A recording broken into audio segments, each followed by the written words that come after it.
pavement, they feel the soul. Elder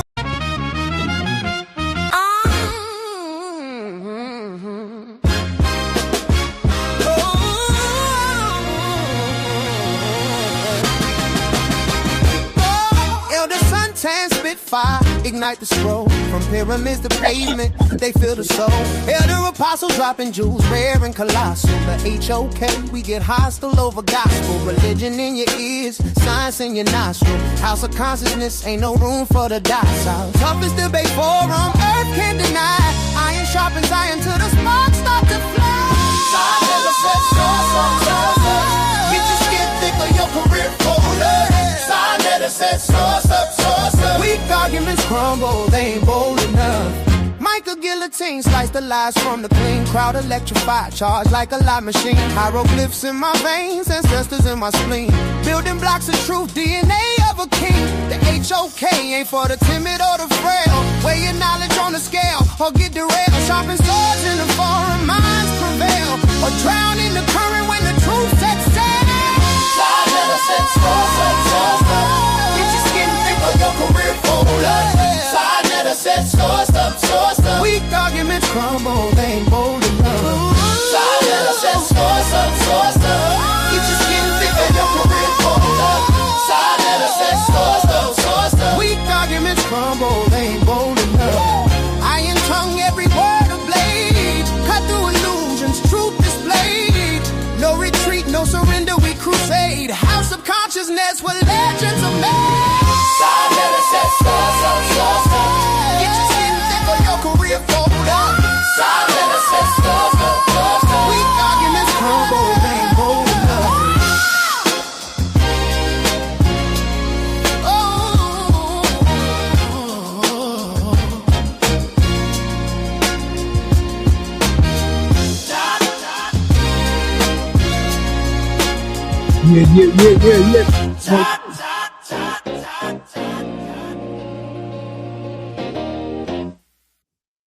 Yeah. Yeah. Peace and Black Power family. Welcome to another sa.neter TV House of Consciousness production.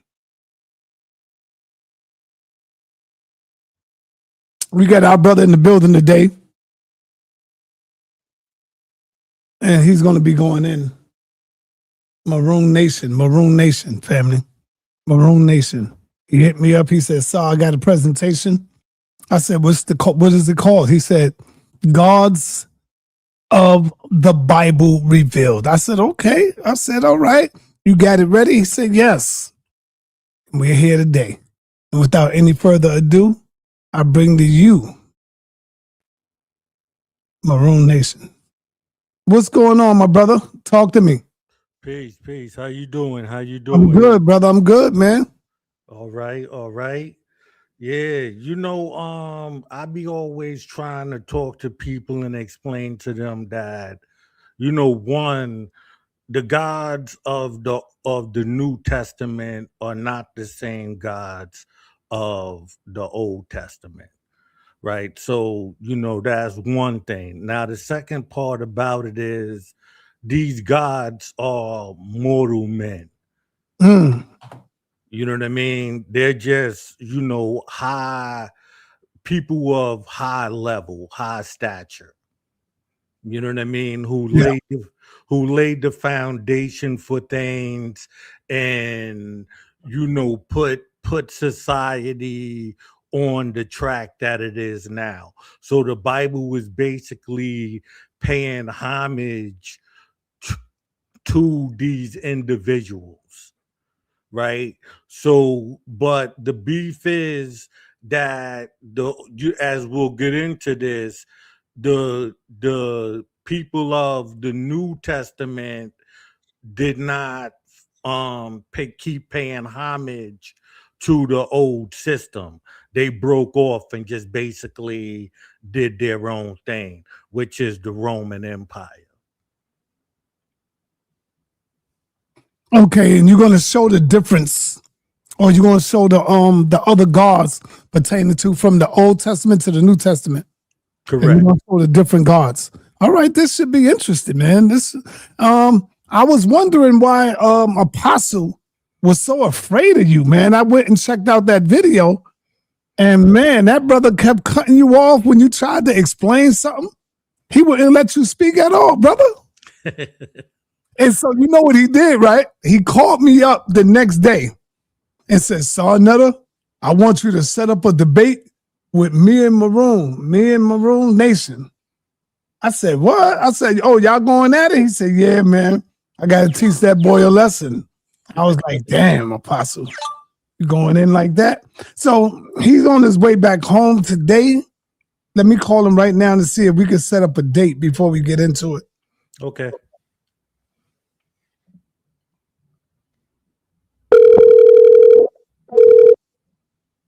See if he back home yet. Yeah, what's up? Hey, you back home, Apostle? I want you to know we live on the air, first of all, and I want to know if you back home right now. No, I'm still at my sister's house. We be leaving tomorrow morning at Man, 8 o'clock. yeah, you ain't in New York, so it's a snowstorm coming to New York tonight. Oh, so you well,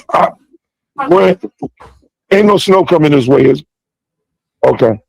What's she saying? Y'all got snow coming. Yeah, no, we ain't got no snow coming. Oh, so you good then. But Yeah, anyway, I got Maroon Nation on the line. I mean, we live right now. He getting ready to do a show, so I know you called me saying you want to smoke with him, so you might want to check his presentation out. Yeah, he said he wanted to smoke with me. Well, you called me. Challenged. You called me. Yeah, because I called you because I told him I would call you and we would set it up. Okay, well, I'm just calling you to let you know we live right now. You might want to catch some of his presentation, so that way you can use some of it in the discussion y'all going to have. What is this discussion? What is his topic is gods of the Bible revealed. Okay. All right, we're going live right now. We're already live, so talk to you later. Okay. Tune in. All right, man. I'll tune in. All right. I think that'll be a good one with you and Apostle, but I would have to moderate it because he definitely wouldn't let you speak. Yeah, you know. Yeah. Yeah. So without any further ado, brother, I'll give you the mic and let's get it in. Shout out to my man Suntan in the back. Peace to Suntan. All right. So what do I do when it comes? Okay. Slides, PDF, right? Because I'll be using PowerPoint. Yeah. Want to show your slides. Shout out to Sakina Ra. I see you, Queen. I see you.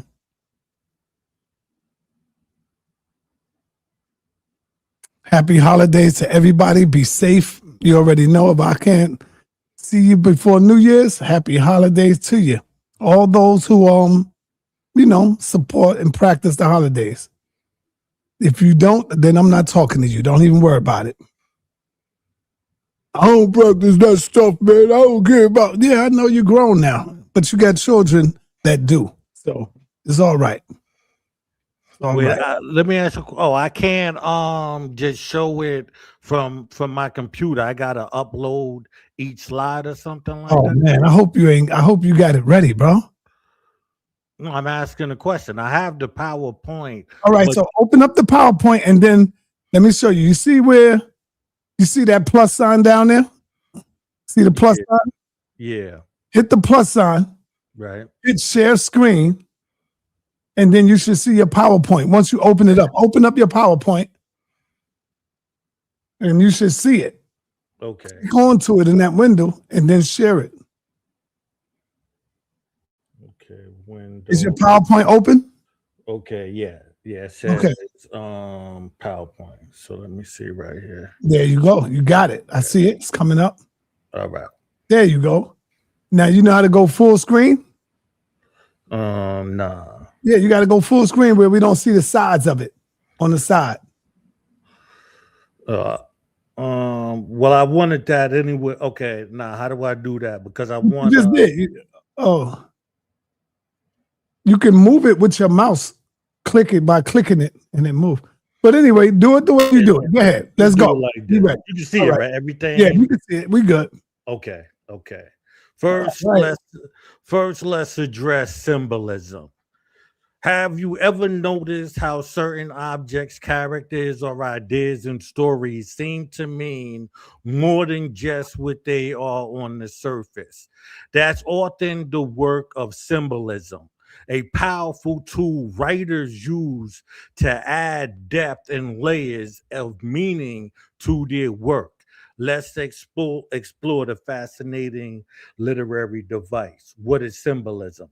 Symbolism is the use of objects, people, or ideas to represent something else. A symbol isn't just a thing itself, it stands for something beyond its literal meaning. Think of it as a shortcut to convey complex ideas, emotions, and themes, right? I like to also say that it's like historical shorthand. In this, we will see how it's like just shorthand of taking things in history, giving it this fantastic story, and putting it inside a book called the Bible. Right? How symbolism works. Symbolism doesn't announce itself with flashing lights. It's subtle. Writers rely on several techniques to create symbolic meaning. Repetition.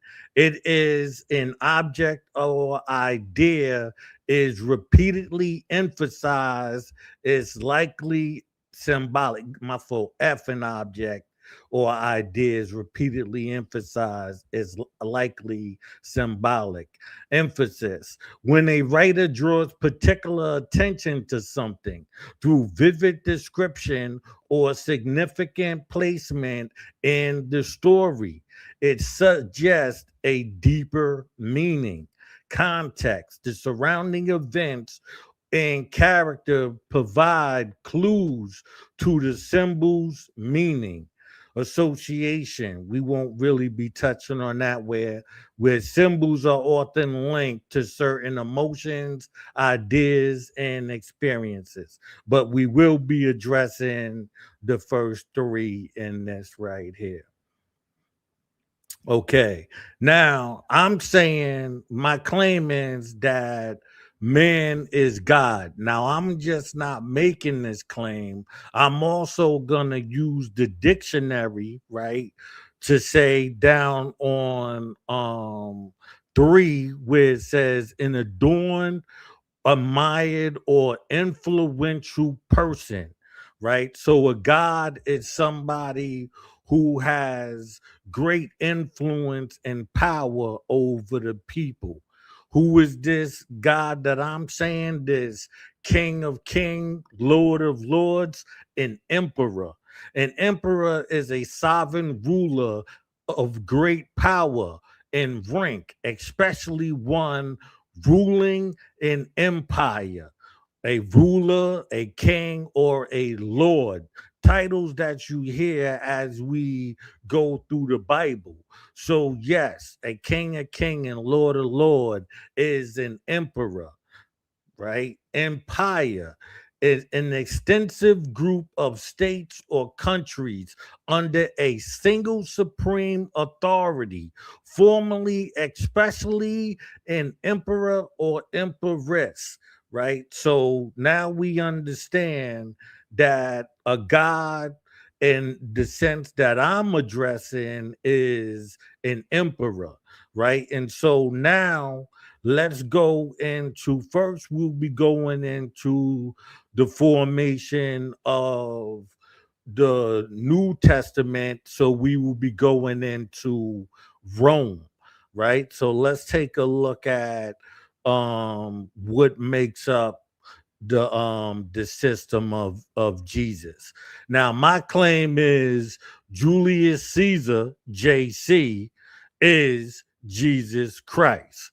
Right now, if you look at the picture, we working with symbolism. So if you look at the picture, you'll see they both have the wreaths around their head. This is not an AI picture that I created. One is actually a statue. And you also see the shroud wrapped around them. These are symbolic symbols that we probably won't be able to address them in this right here, but these are symbolic symbols, right? Okay. 5 months known facts you're in your text, and this is dealing with symbolic representation that allows individuals to process and communicate complex ideas without needing a reference the physical object themselves, right? That's number one. And we also gonna be dealing with number 4. Different coaches can have varying symbolic representations for the same concept. Now we can use the system of Jesus and how we can look at black people and we'll say stuff like, oh, the Bible says he has woolly hair and legs of brass, and we'll use these things to associate this system to us and keep us trapped inside this. My claim is Jesus is not black, Jesus is white, right? So let's get that straight. Jesus is not black, Jesus is white. Now, I say my claim is that I said that Julius Caesar is the God of the New Testament. I asked you, go into your, in this part right here, you can simply go into Chat GPT or one of them and ask Chat GPT, when was Julius Caesar deified, right? And it'll tell you in 42 BC, Julius Caesar was officially deified. In case you don't know, that means made into a god in 42 BC by the Roman Senate, making the first time a Roman citizen was officially recognized as a god. This honor was significant, and the reinforcement his legacy and the legitimacy of his political power. Soon after his death, his adopted son Octavian further promoted the idea of Caesar's divinity, leading to the establishment of a cult dedicated to him. So I'm now just showing you Julius Caesar being the god the um of the New Testament. Now go and look up Augustus and see when was he declared the god, and it'll tell you in 14 AD Augustus was declared a god after his death in 14 AD. He was already regarded as a divine figure. Why? Due to his lineage and the deification of his great uncle, Julius Caesar. His reign marked the beginning of an imperial cult, and he was worshipped as a god, particularly where? In the East, where he was known as Divi Filius, meaning son of a god. So, as we begin to see, we have a god and we have his stepson, right? But his son being named as a god as well. So, from this, we have the father, Julius Caesar. We have the son, Augustus. And let me introduce to you the Holy Spirit. Now, the Holy Spirit would be Socrates via Plato. And now, my claim is until you understand philosophy, you won't understand religion. And until you understand history and the formation of empires, you won't understand God. Now, let me explain to you how Plato plays a part in this. If you ever get a chance, look up Plato's The Apology, right? This is a philosophical text that recounts the speech Socrates made during his trial, where he faced charges of what? Corrupting the youth of Athens, and what? Not recognizing the state gods. In this work, Socrates defends himself against these accusations, arguing for the importance of virtue and the pursuit of truth.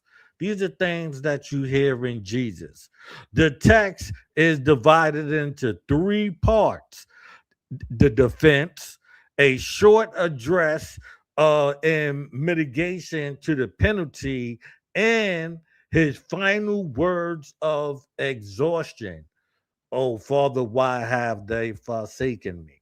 Right? For those interested in reading the full text, it is available on platforms like Projects, Gutenberg, and the Internet Classic Archives. Me, myself, I also say if you might not have time to read, but if you really want to get into understanding philosophy, how it works, and how it plays a major part in this, I would say you could go into YouTube and just type in, Plato's dialogues, and it'll come up a whole list of his dialogues. Now, go into that, look into the apology, and listen to it, and you draw your own conclusion if this also plays a part in the Trinity. Now, because like I said, I showed you that Julius Caesar was made into a god, and this is all around the time of the so-called Jesus of the Bible. This is like 42 years and 14 years after. So this is all inside the time of this Jesus Christ of the Bible. You getting me, sa.neter? I'm listening. But you understanding where I'm coming from? I understand. Okay. Let's slide on. It goes now. When people ask me where you find, when people always talk about Jesus in the tomb. So my thing is okay, if Julius Caesar JC really plays a part in this, Jesus character, let me look into where he's buried.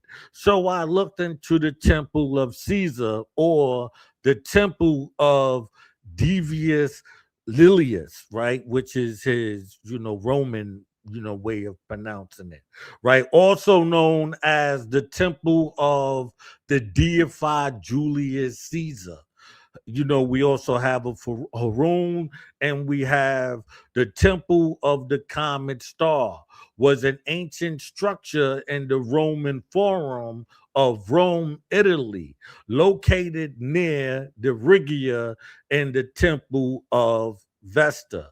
So when we look into Julius Caesar's temple, we're gonna see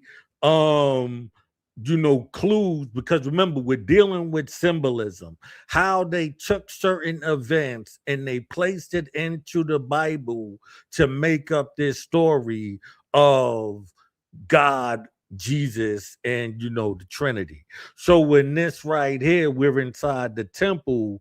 Let's check out Caesar's comet. Caesar's comet, the great comet of 44, was a 7-day cometary outburst seen in July 44 BC. It was interpreted by Romans as a sign of the deification of recently assassinated dictator Julius Caesar. It was perhaps the most famous comet of antiquity. Now, the reason why I'm pointing this out is because we look at the Star of Bethlehem, right? So we look at how, once again, we take a real event and we use symbolism to add it into the story. Now, it also mentions Haroon, right? Is a shrine dedicated to the ancient Greeks or Roman heroes and is used in commemoration or cult worship of the hero. They are often erected over his or her supposed tomb. They were erected from the time of archaic Greek and to the ancient Roman period and as far afield as Afghan. Now, the reason why I'm pointing this out is to also show how Freemasonry uses symbolism because it talks about the death of Haroon, right? Which he was murdered, his body hid under a pile of rubble, returning at the night, and body moved outside the city where they buried it in what? A shallow grave. What is a Haroon? A shallow grave. So we are just taking situations and information, and the reason why I'm saying this about Hiram Abiff and Freemasonry is because they are building the Luciferian system, and if we get a chance, we'll be able to touch on that as well. But just to show an example of symbolism being used throughout the time. Right now, let's look into the other temple. This is the temple of Augustus and Pula, right? And this is for looking into Augustus, right? Is a well-preserved Roman temple in the city of Pula. I'm not going to go into that. Dedicated to who? The first Roman emperor of Augustus. We said gods are emperors. It was probably built during the emperor's lifetime at some point between 27 BC and his death in AD 14. It was built on a podium in terracotta style. We don't need to get into that right there. We'll go into the history. The history was part of a triad consisting of 3 temples.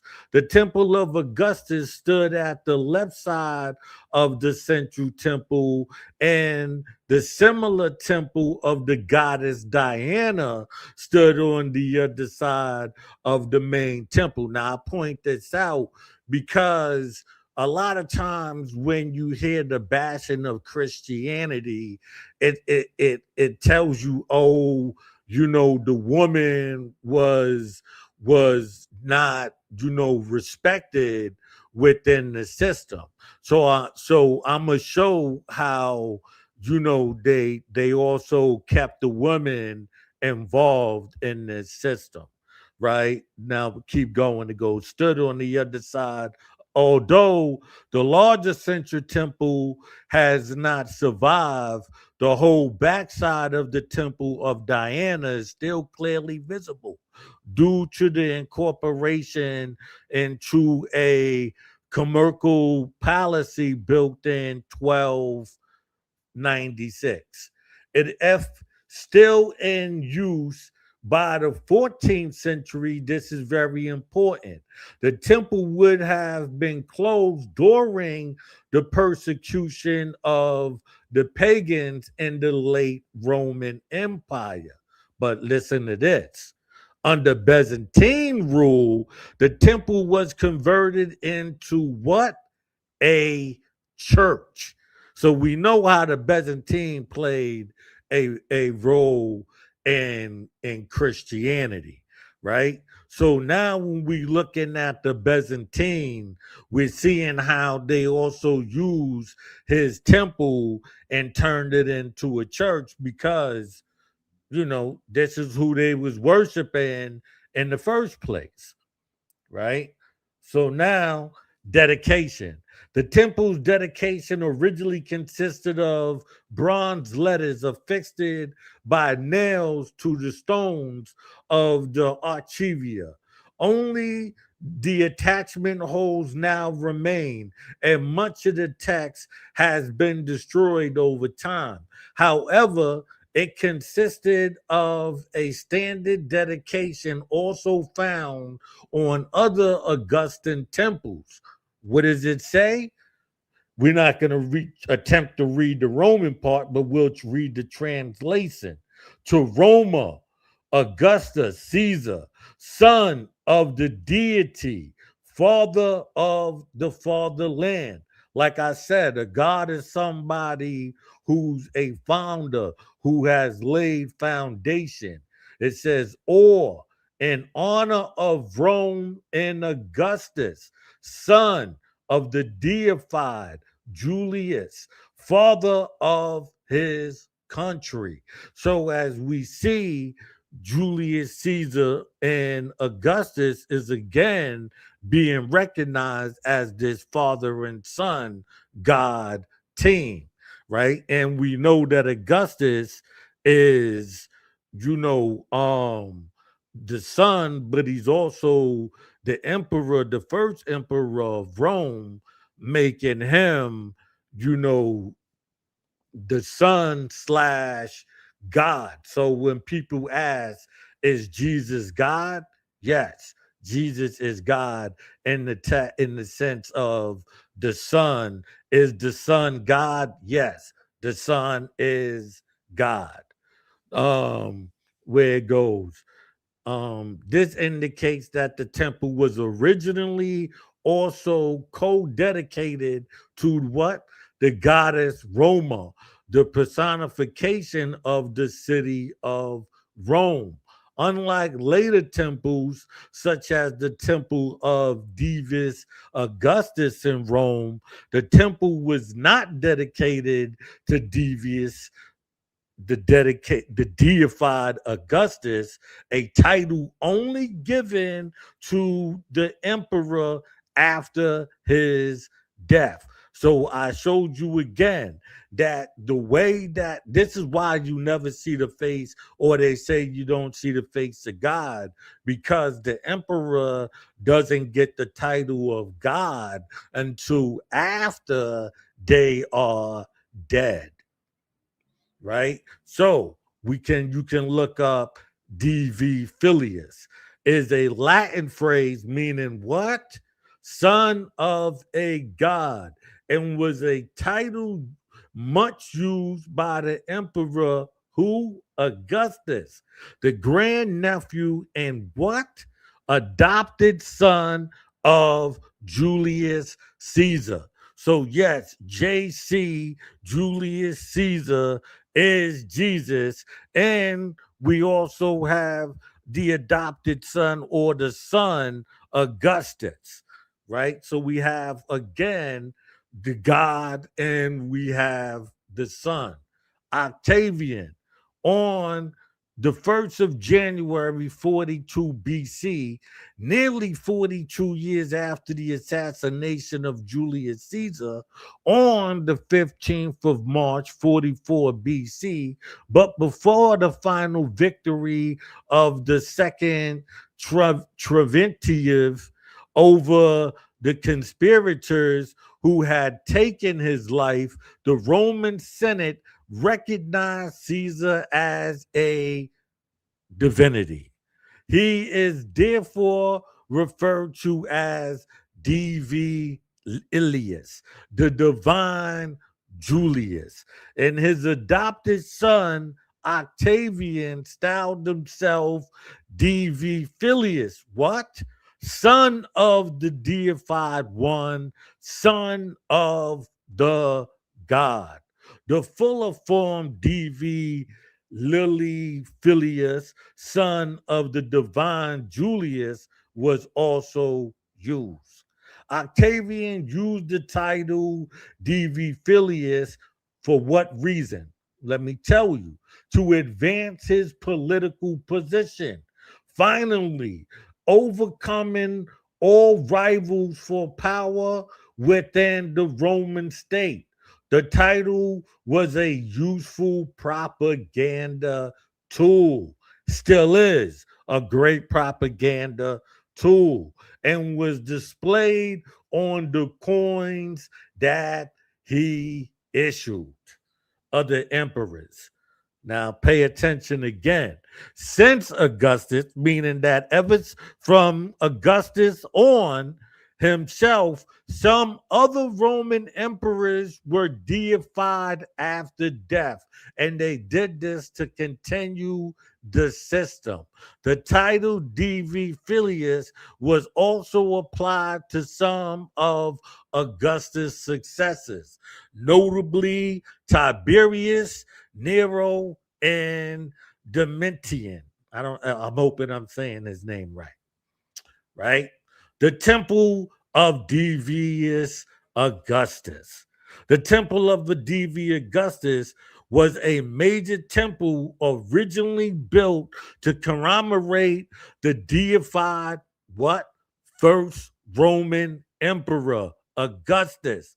It was built between the Palestine and the Capitoline Hill, behind the Basilica Julia, on the site of the house that Augustus had inhabited before he entered public life.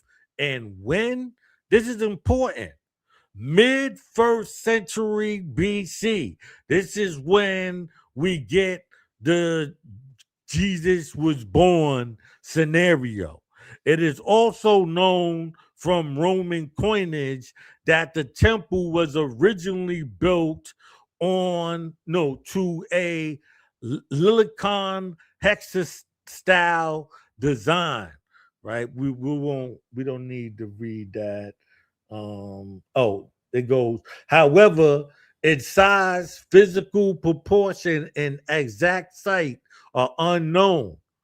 Pivotal temples of Augustus, such as the much smaller Temple of Augustus in Pula, had already been constructed during his lifetime, probably because of popular resistance to the notion he was not what? Officially deified in Rome until after his death, when a temple of Nola, where he died, seems to have been begun. Subsequently, temples were dedicated to him all over the Roman Empire, not just Rome, the Roman Empire. So to understand the reach of Christianity and why you might have Middle Easterners, and we'll say like Islam talking about Jesus, is because of the influence that it had. They're doing the same thing as well. We won't be touching on that on this, but this system is just how this works. These gods are nothing more than these rulers, right? So we have the coinage. History. The temple's construction took place during when? First century AD, having been vowed by the Roman Senate shortly after the death of the emperor in AD 14. Ancient sources disagree on whether it was constructed by Augustus' successor Tiberius and Augustus' widow Livia or by Tiberius alone. It was also not until after his death of Tiberius in 37 that the temple was finally completed and dedicated by his successor, Caligula. Some scholars have suggested that the delay and the completion of the temple indicated that Tiberius had little regard for the honor of his predecessor. Others have argued the opposite case, pointing to evidence that Tiberius made his last journey from the villa of Capri with the intention of entering Rome and dedicating the temple. However, the emperor died at Misenum on the Bay of Naples before he could set off for the capital. The person suggests that the long building phase of the temple was a sign of the painstaking effort that went into its construction. Now we could say, the same thing with, Egyptians and the temple building, of or the pyramid building. So this is their, dedication, right? It goes, the long awaited dedication took place in the last 2 days of August 37. According to historian, right, the commemorative event ordered by Caligula were exceptionally extravagant. A 2-day horse race took place along with the slaughter of 400 bears and an equal number of wild beasts from Libya. Caligula postponed, this is important, all lawsuits and suspended all mourning in order that no one should have an excuse for failing to attend. The splendor and timing of the commemoration was a careful, calculated political act. Not only was not only was August the month in which the late emperor had died, and which was named after. So August is named after Augustus, right? But the climax of the celebration occurred on Caligula's birthday and the last day of consulship. The combination of these events would have served to emphasize that Caligula was Augustus' direct descent. Again, we're using the same situation with the emperors in this lineage. Excuse me. Right? Claudius later ordered that a statue of Augustus' wife, Livia, be raised in the temple and that sacrifices in her honor were to be made by the Vestal virgins. Why is that important? Because as I just pointed out, now they're paying homage to the Virgin Mary, right? So they're finding ways to add these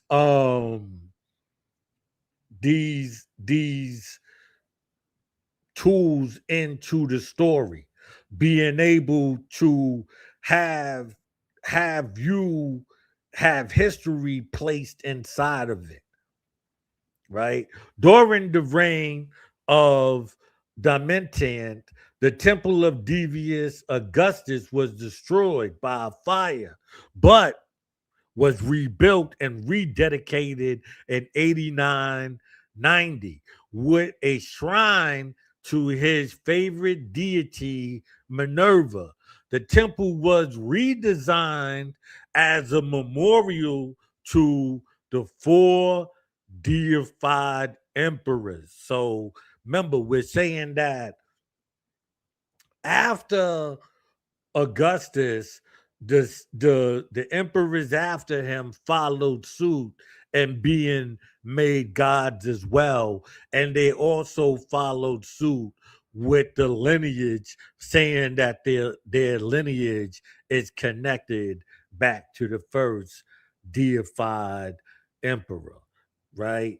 Now it goes, the temple was redesigned as a memorial to the 4 deified emperors, including Vespasian and Titus.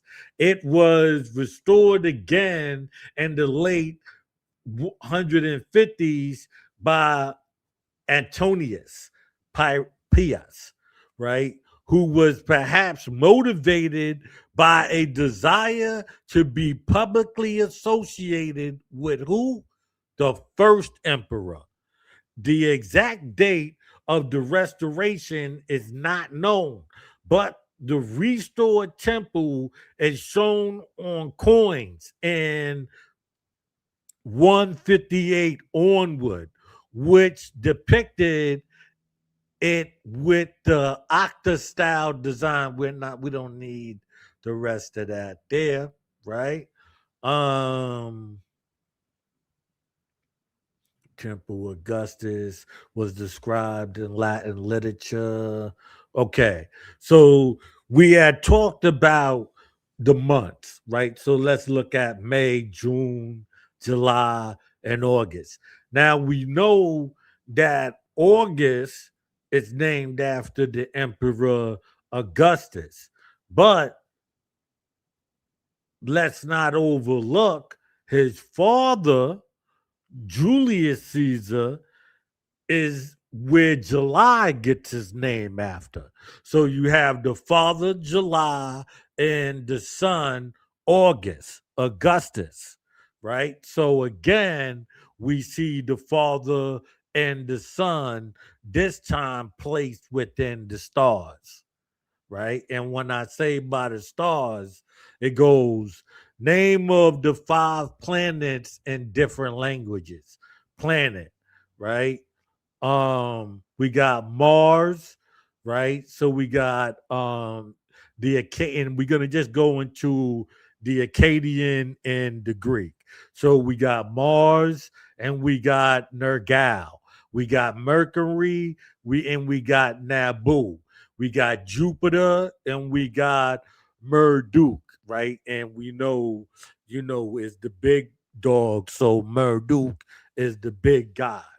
Venus is Ishtar, right? And Saturn, I don't know how to pronounce that person's name, so I'm not going to entertain doing it, right? But if we look into the Babylonian calendar and we take a look at the 7 days of the week and the Sabbath, right? And it goes, counting from the new moon, the Babylonians celebrated every 7th day as a holy day, also called an evil day, meaning unsuitable for prohibited activities. So just like how we today we have the weekends as supposedly depending on what kind of job you have, but we have Saturday and Sundays as the days off, and this is a continuation from this system. So when we look at the Bible, I will prove, especially with the Old Testament, it's paying homage to the people who paved the way, whereas the New Testament, they basically took over this system, and that's why there's such a great beef with Christianity, right? I myself, don't necessarily have a beef with Christianity for reasons, and because when people talk about slavery, they'll tell you, Christianity, but like as I'm talking about right now, Christianity is the Roman Empire, but slavery was ran under the British Empire, and that's the Luciferian system. And we will be proving that, right? Counting from, okay, it goes, on these days, officials were prohibited from various activities, and common men were prohibited from making wishes. And at least the 28th was known as what? A rest day. On each of them, offerings were made to a different god and goddess. See, so when we look at the old system, they paid homage not only to God, but to the goddess. And this is something that was removed from, Christianity, where they did turn it into an all male thing, right? Forbidden. It goes, where we at? Goddess apparently at nightfall to avoid the prohibitions. Marduk again and Ishtar on the seventh day, Ninlil and Nergal on the 14th day. Sin, which is very important because when we talk about Christianity, it talks about not having to deal with sin. And when you do your research into the God sin, you understand why. We won't have time to touch on that right now, but I will advise you take the time to look into the God sin and Shemesh, right? And on the 21st, and Enki and Ma on the 28th. Tablets from the 20th, from the 6th century BC, reign of Cyrus the Great and Cambius the Second, indicates these dates were sometimes approximate, right? The rest of this don't matter. It's just showing you how the calendar was also, it's not just something, it's not an accident that you see Julius Caesar and Augustus name in the year. This is God worship. This is how it is working, right? So hold on. We're not seeing, okay, here we go. Right? So the question is, was Jesus called the shepherd? Now, this is going to play a part in the month, right? So Jesus was called the good shepherd because he called himself the good shepherd in the Gospel of John. He claimed his claim to this title is not casual by any means. In fact, Jesus' claim to be the good shepherd has a meaning that is both deep and wide, right? So let's see right here. The exact date of Jesus' birth remains uncertain, but some scholars believe it may have occurred in spring. Why would these scholars say that it occurred in spring? Because that's when Julius Caesar was born, rather than in December. Ancient sources suggest he was either born or divinely conceived during Passover, a summertime Jewish holiday. However, the biblical narrative does not provide specific date. Let's keep going. Let's look at Damuzi and Tammuz, all the same thing.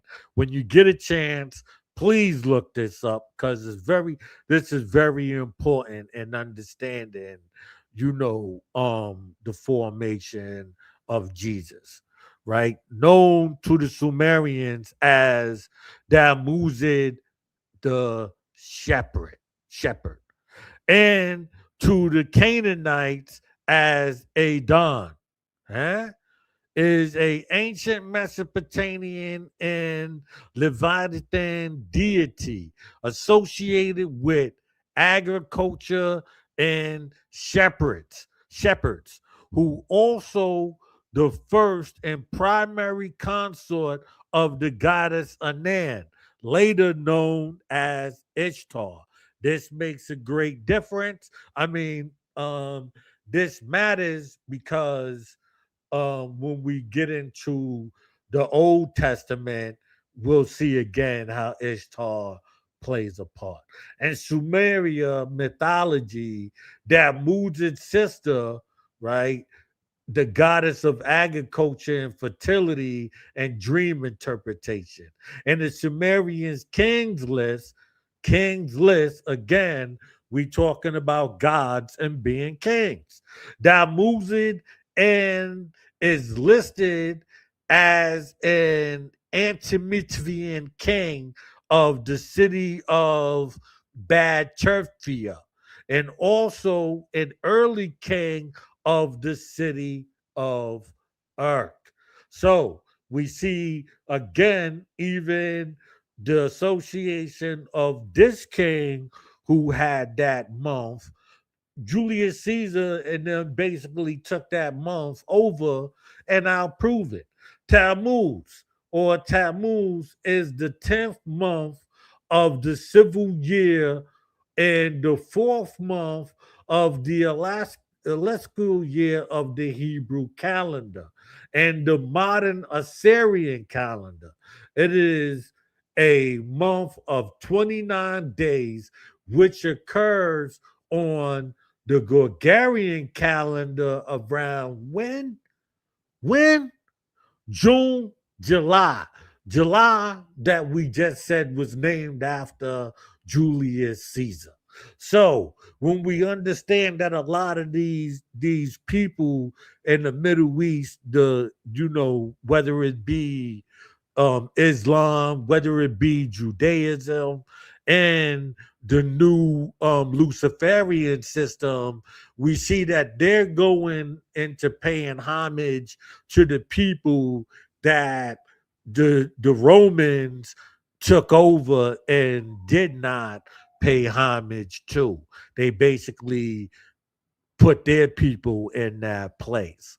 Tammuz is the month of the sin of the golden calf, which resulted in Moses breaking the tablets of the Ten Commandments. Now, this is very important when we get into the Old Testament, because I'm gonna show that Moses is the God of the Old Testament, right? Julius Caesar. July was named in honor of Julius Caesar right after his assassination in 44 BC, with July being the month of his birth. So in this, we seen, right, the structure being put together. Now, let's see how the church is born.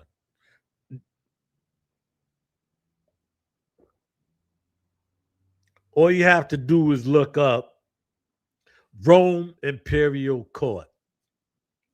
In Rome Imperial Court, the Flamma Divi Julius, or Flamen Divi Ilias, was what?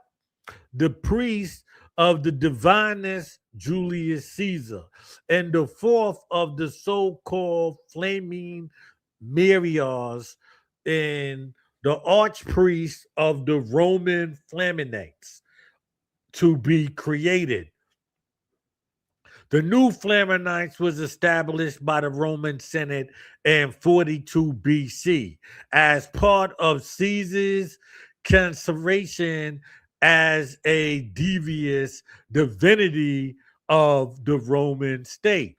2 years after his assassination, Caesar had in his lifetime been a recipient of an unofficial divine cult from his supporters and had designated Mark Antony to serve as his priest. Caesar's cult continued after his death. Of course it did. And in 42 BC, the Senate confirmed Antony as the first Flamen Divi Ilias.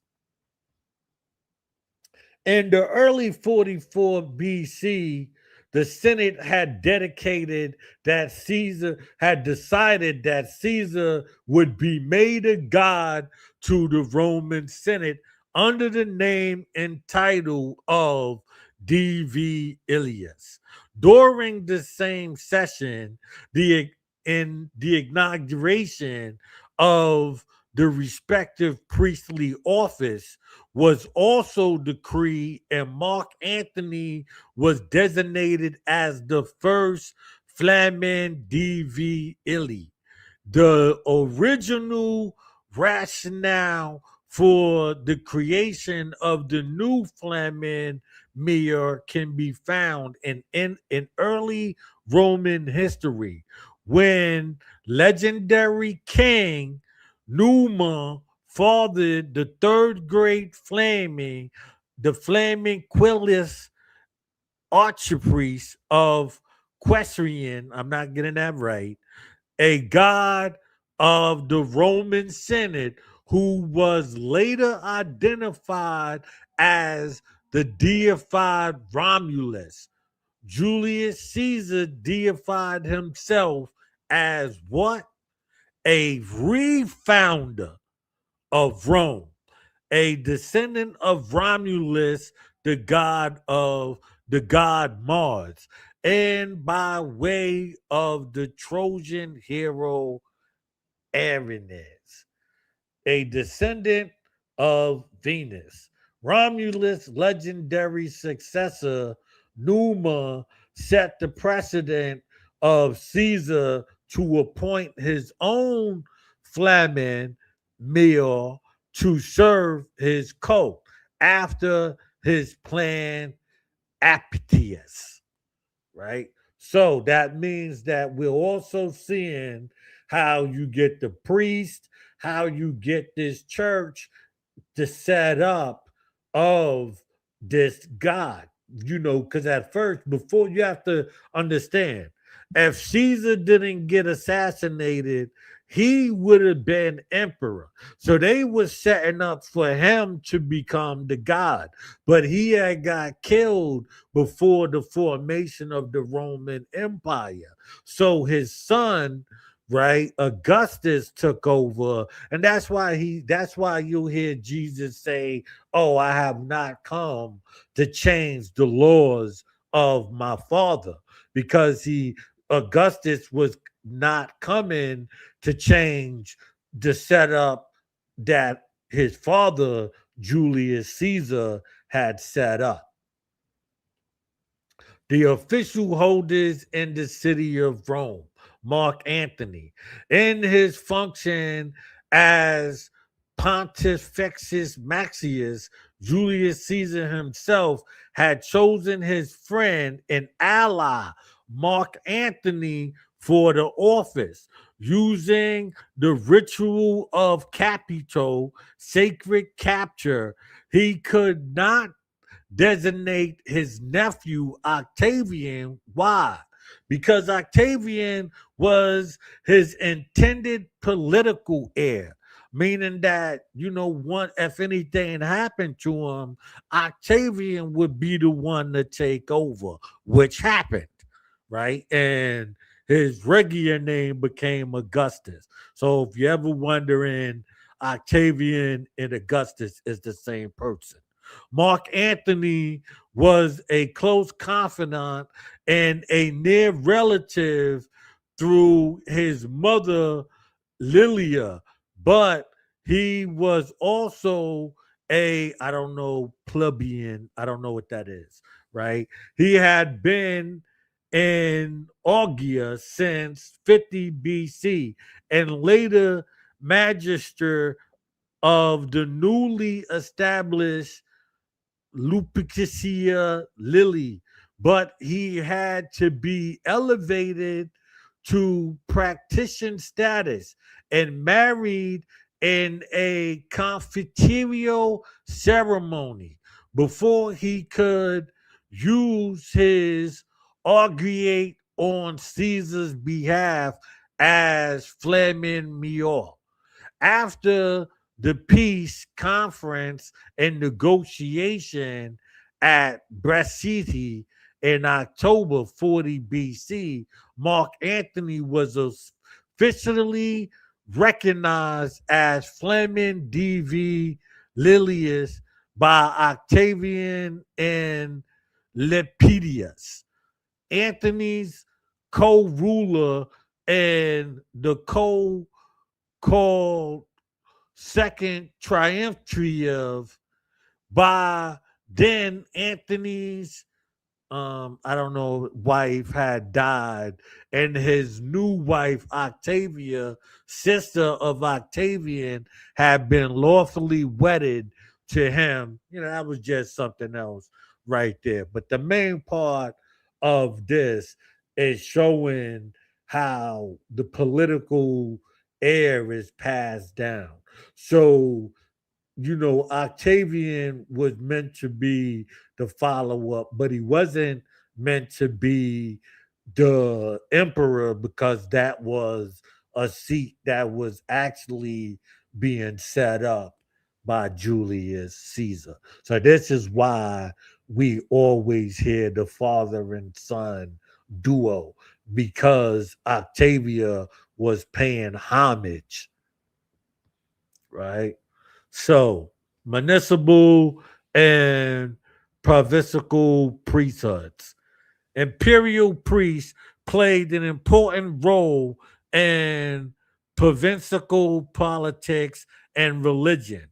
They held a status recognized by their privileged position in the assembly and the officials. While most Roman priests held their religious office for life, provincial priests and clients or allied states might be elected for no more than a year and be simultaneously awarded with Rome citizenship.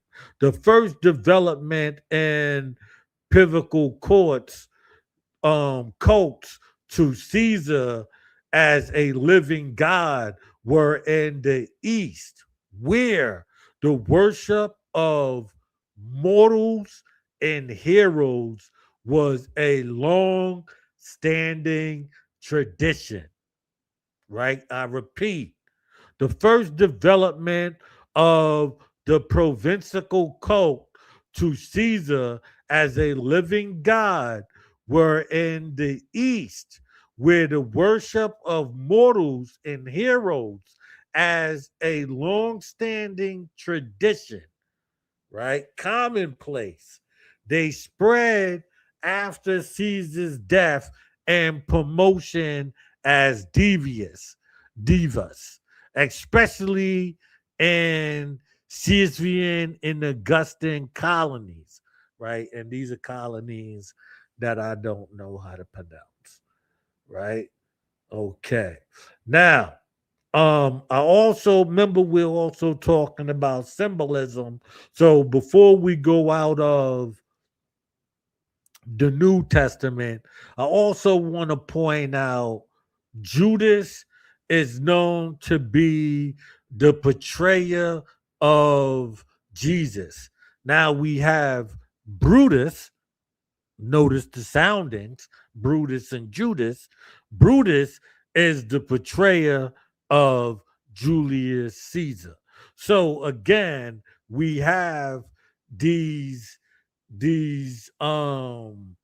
symbolic representations, right? So now I'm gonna come up here and we're gonna go into the next system, which is the Old Testament, which is the Akkadian rule, right?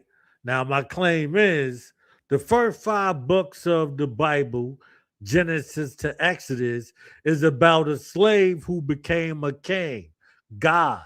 Adam was his slave name, and Moses his king name, right?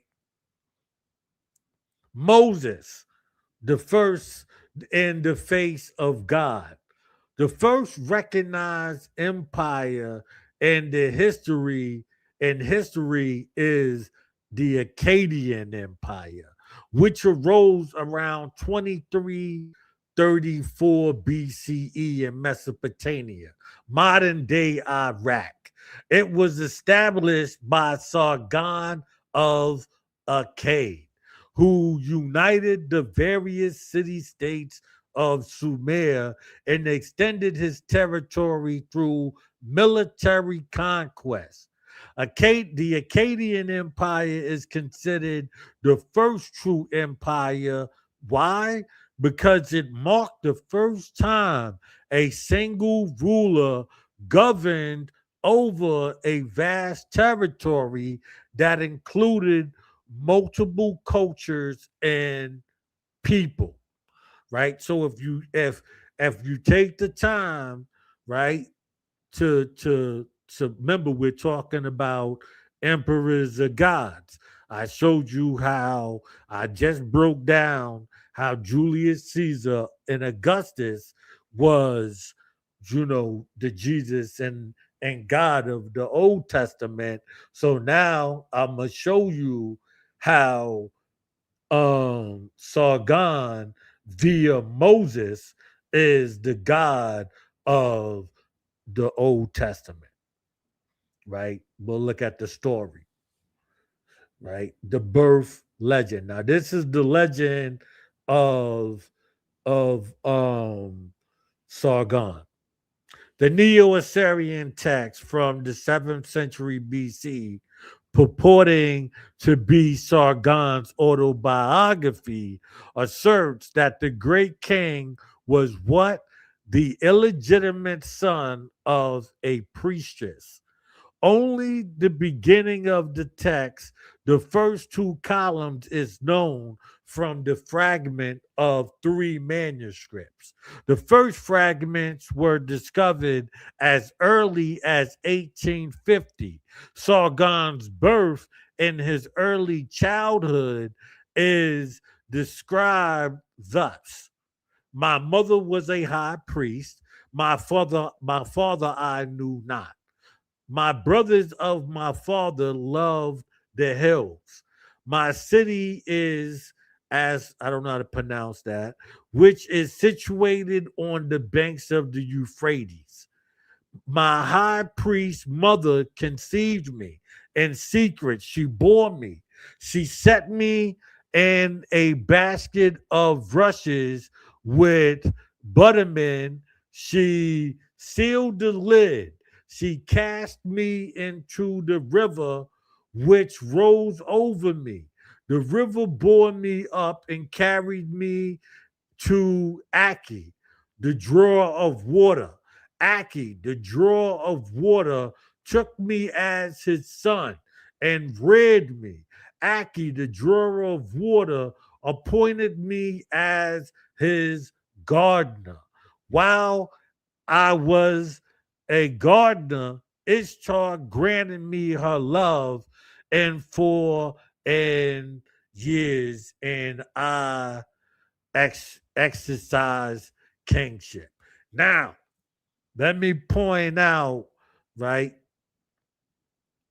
that when we look at this, we're also looking at Adam becoming a gardener, right? So when we look at Aki, the drawer of water, he appointed me what? As a gardener, appointed. Just like, because, in those days, the head, the lord of the land or the house is, the Lord, the God. So this is being said. Now, let's take the story of Sargon, and let's look at it side by side with the story of Moses, right? And there went a man in the house of Levi and took to wife a daughter of Levi. And the woman conceived and bare a son. And when she saw him that he was a goodly child, she hid him 3 months. And when she could no longer hide him, she took him in an ark of bulrushes and dough and daubed it with slime and with pitch and put the child therein. And she laid it in the flags with the river's brink. And his sisters stood afar off to wit what would be done with sister far off to wit what would be done with him. And the daughter of the Pharaoh came down to wash herself in the river, and her maiden walked alongside the river alongside. And when she saw the ark among the flag, she sent her maid to fetch it. So again, we are seeing how we have these royal systems, the first royal system being associated with the Bible, just like how in the New Testament we have the royal system being associated with the Bible, right? Now, as I said, Ishtar, when we look at pardon me here.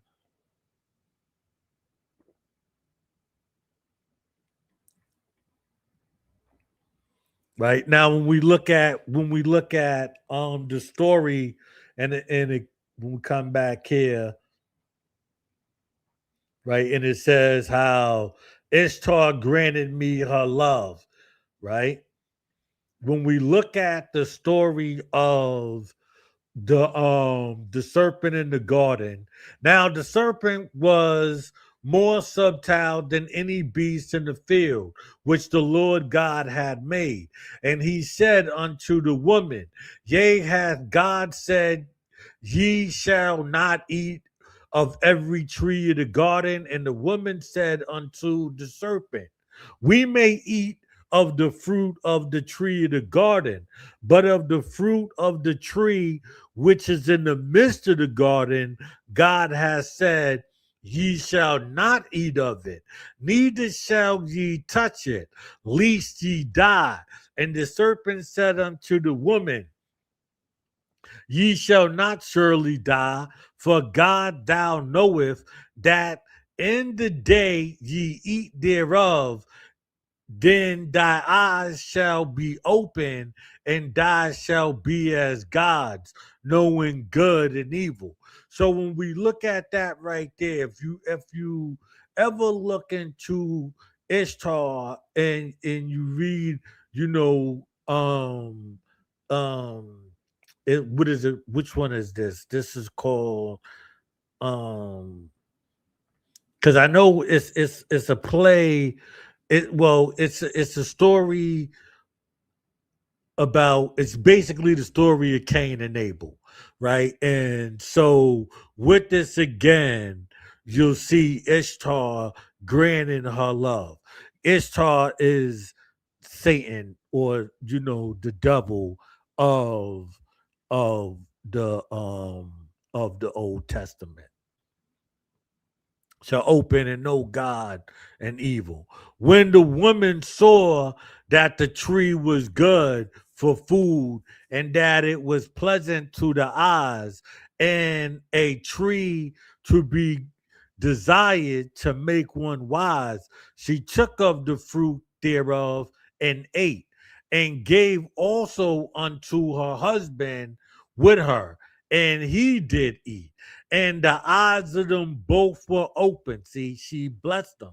The serpent blessed them right, with knowing truth, and they were naked, and they sewed fig leaves together and made themselves aprons.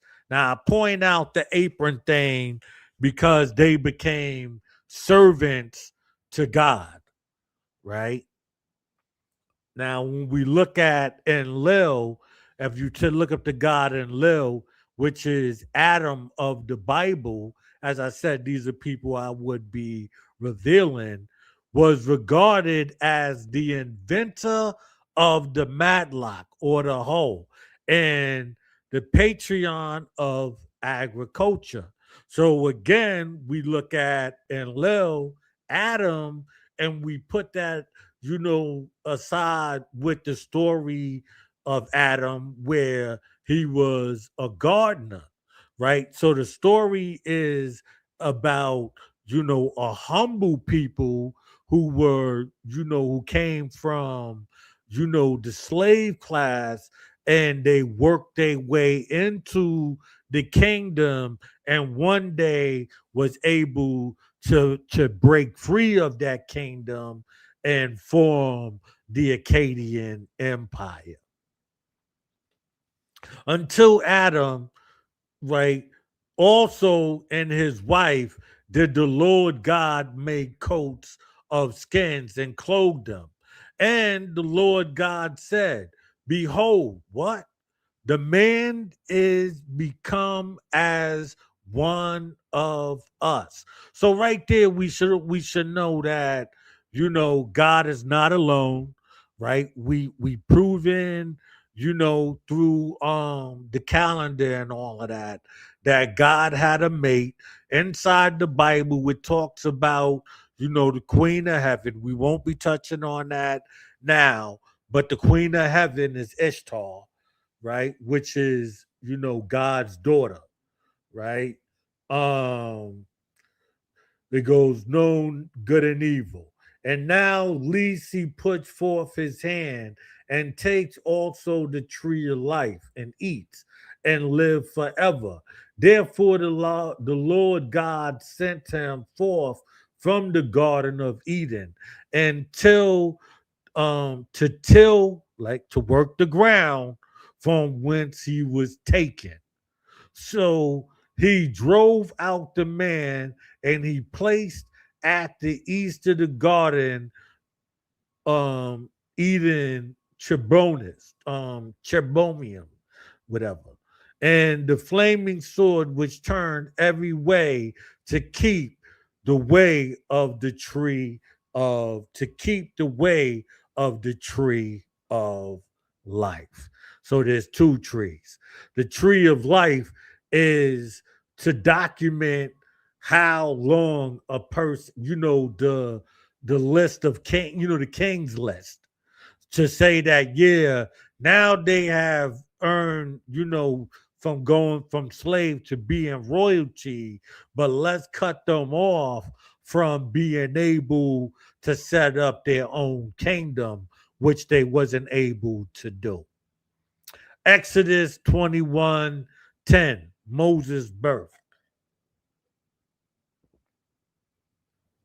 Right? So with this, I'm showing that Sargon is Moses, right? Because we looked up, right, um the history of Sargon.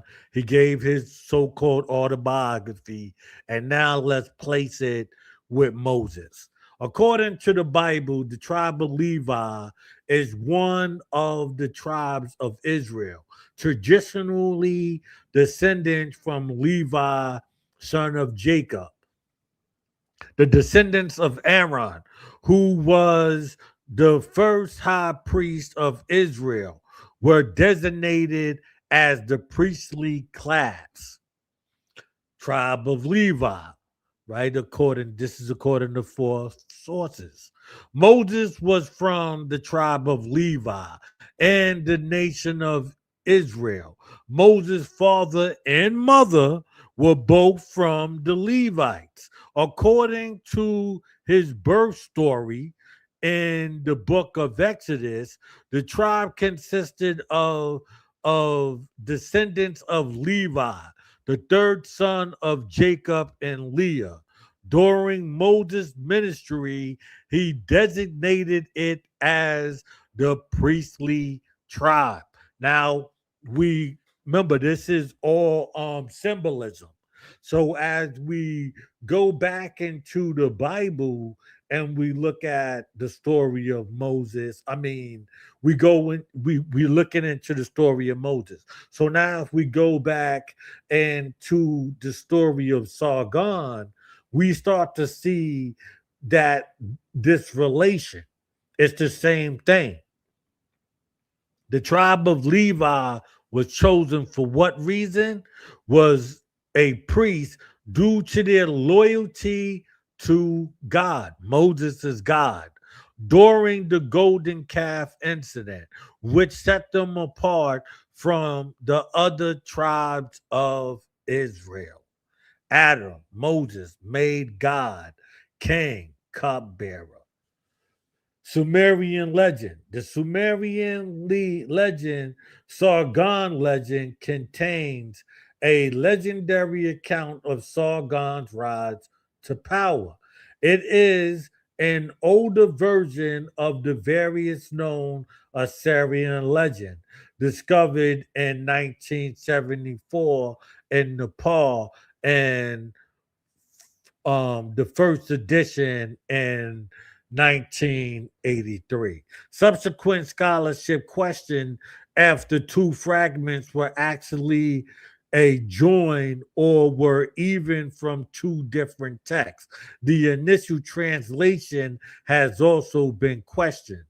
The extant version are incomplete, but the surviving two fragments name Sargon's father as, I don't know how to pronounce that name, after a Laconia. The text skips to Zababa, king of Kish, who awakens after a dream the contents of which are not revealed on the surviving portion of the tablet. For unknown reasons, Urzaba points Sargon. Now, I want to also point out how this also reflects to David and Saul, right? So appoint Sargon as his cupbearer. Soon after this, Ozaba invites Sargon to his chambers to discuss a dream of Sargon's involving the favor of the goddess Anan and the drowning of Unzaba by the goddess in a river of blood.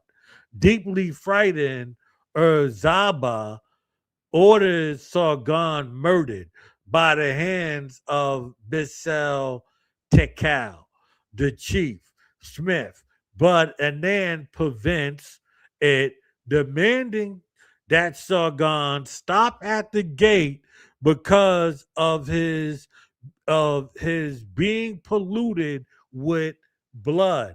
We can see that same thing of why Moses never made it to the promised land, because his hand was flooded with blood, right? Cupbearer. A cupbearer was historically an official or an officer of high rank and royal court, whose duty was to pour and serve the drinks at a royal table. On account of the constant fear of plot and intrigue, such as poisoning, a person had to be regarded as thoroughly trustworthy to hold the position. He would guard against poison in the king's cup and was sometimes required to swallow some of the drink before serving it.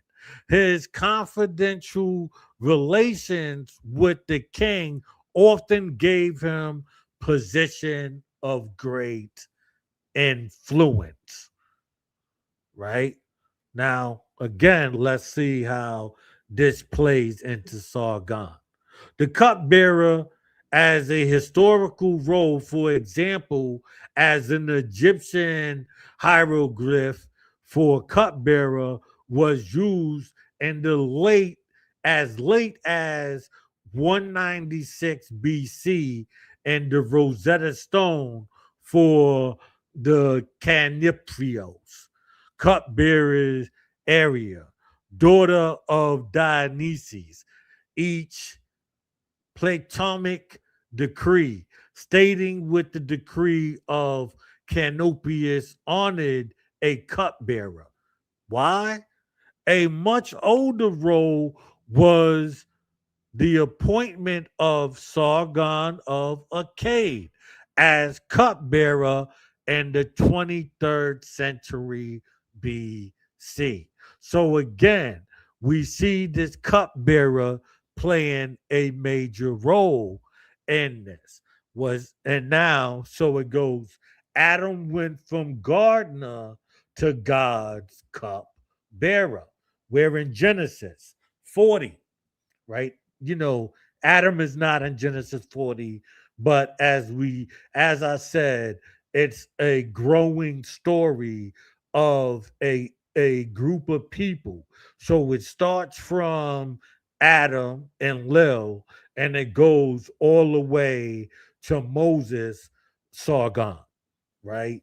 The first mention of a cupbearer in the Bible is in the story of Joseph, where Pharaoh's cupbearer is called the chief cupbearer. The cupbearer is a high ranking official who serves wine to the king and is responsible for guarding the king's person. The cupbearer's position was one of great trust and responsibility, as the king feared intrigue and the possibility of poisoned food. The cupbearer's position was highly influential and important in the palace. The cupbearer was also in the king's presence, could be on friendly terms with the king. It could listen in on the king's most intimate conversations. Because of their trust position, many cupbearers were able to exert political influence in the royal court. So, Sargon, Moses, Adam worked his way from being a gardener to getting into the kingdom, holding a valuable position. And from this, he maneuvered himself to becoming king of his own people. Pardon me, real quick.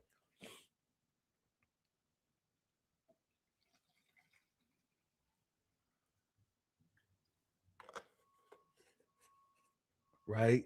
And it goes, and the eyes of both of them were open, and they knew that they were naked, and they sewed fig leaves together and made themselves aprons. Now, the apron part is inside of the King James Version. So, if you're wondering why I keep pointing that out, that's a part of the King James Version.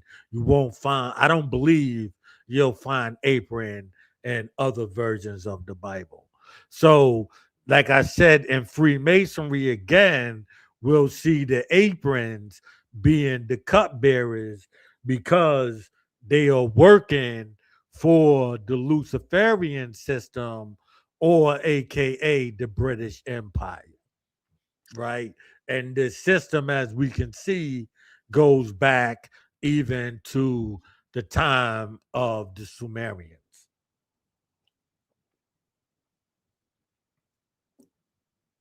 To Uzaba, The king became frightened again and decided to send Sargon to King Lugal Zegisi of Urk with a message on a clay tablet asking him to slay Sargon. Now, again, like I said, if you know the Bible and you know the story of David, and you would know that this story is quite eerie, right? The legend breaks off at this point. Presumably, the missing sections describe how Sargon becomes king.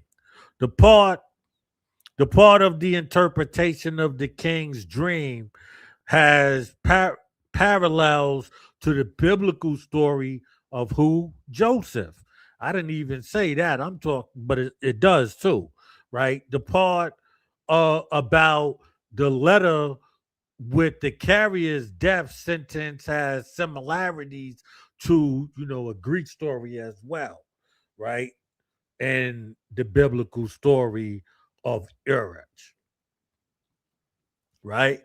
So my claim is that Moses is God, right? And it says in the Bible, well, let's address the saying, I am that I am, is an English translation of the Hebrew phrase. I don't speak Hebrew, so I'm not going to be able to say that in Hebrew, right?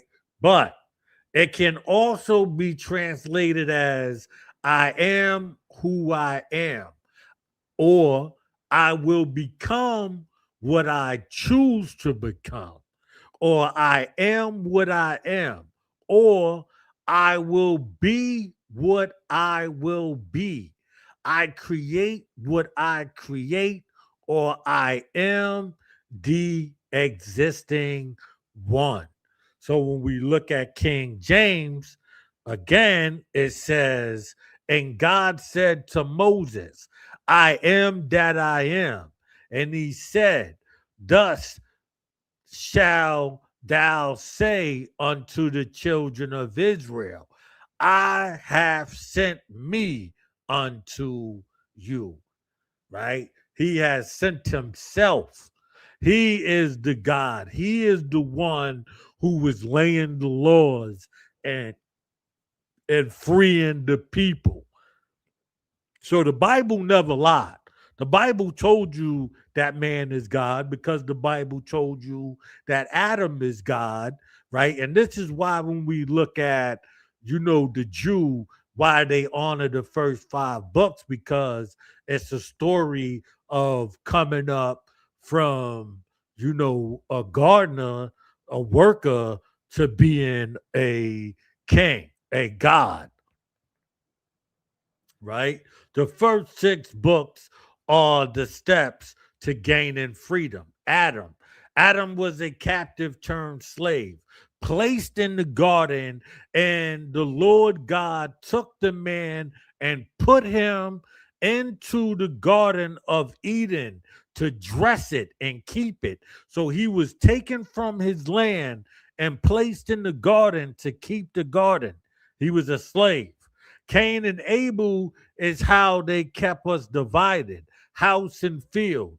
The Lord looked with favor on Abel in his offering, but on Cain and his offering, he did not look with favor. So Cain was very angry and his face was downcast. Now, like I said, if you understand the story of Ishtar, you would know the story of Cain and Abel is actually about that. Now, Moses was a runaway slave, revolutionist, who burned down the plantation. 11 years after Moses had grown up, he went out to his own people and he took notice of their heavy burdens. He saw an Egyptian beaten up in Hebrew, one of his own people. Looking around and seeing no one else, he killed the Egyptian and hid his body in the sand. Going out the next day, Moses noticed two Hebrew men fighting right in front of him. He told the one who was at fault, "Why did you strike your companion?" Now, if we take this story, we can also place this next to the story of Cain and Abel. So remember, we're talking about symbolism and how stories will overlap onto each other. So these stories are repeating themselves in more elaborate ways, giving more insight into it, right? So it's allowed for the interpreter to give those who want interpretation insight that they control. And it came to pass in these days when Moses was grown, and he went out unto his brethren and looked in their burden, and he spied the Egyptian smited the Hebrew, one of his brethren, right? So I just read that, so we ain't gotta go through that. And Moses was content to dwell with the man, Zipporah's daughter, past Israel. Okay, and Moses said unto God, "Behold, when I come unto the children of Israel, and shall say unto them, and God your father has sent me unto you." Remember, God are those who laid foundation. So the foundation of the Hebrew people, he's taking the reign of them and moving them forward, right? God of the Father has sent me unto you, and they shall say unto me, "What is his name?" And ye shall say unto them, and God said unto Moses, "I am that I am." And he said, "Thus shalt thou say unto the children of Israel, I have sent me unto you." Right? Okay. Now, at this part right here, I wish sa.neter was here because he talks a lot about the laws of God, like how God made the laws. And I remember the other day, sa.neter and Nepal was having a conversation. And in that conversation, Nepal was basically saying, it took a righteous God for that time to to um to get law and order. So, this is, if I didn't make this sign up, if you look inside the Bible, I mean, if you do research, people will always say the law of God versus the law of Moses, because Moses is God, right? So it goes the prefix. Now, in this, all we're gonna do is take a look at the laws that was set up, because again, we're talking about foundation, right? So inside this foundation, we're looking at those who laid the foundation of law, right? The prefix directly credits the laws of King Namu of right? This is 2112 to 2095 BC. The author who had the law written onto cuneiform tablets is still somewhat under dispute.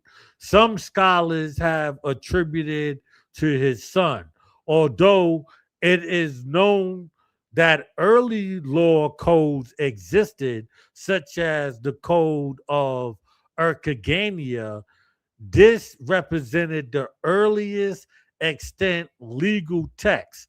It is 3 centuries older than the Code of Hammurabi, and the laws are arranged in castatistic form of if crime than punishment, a pattern followed in nearly all later codes, even to this day.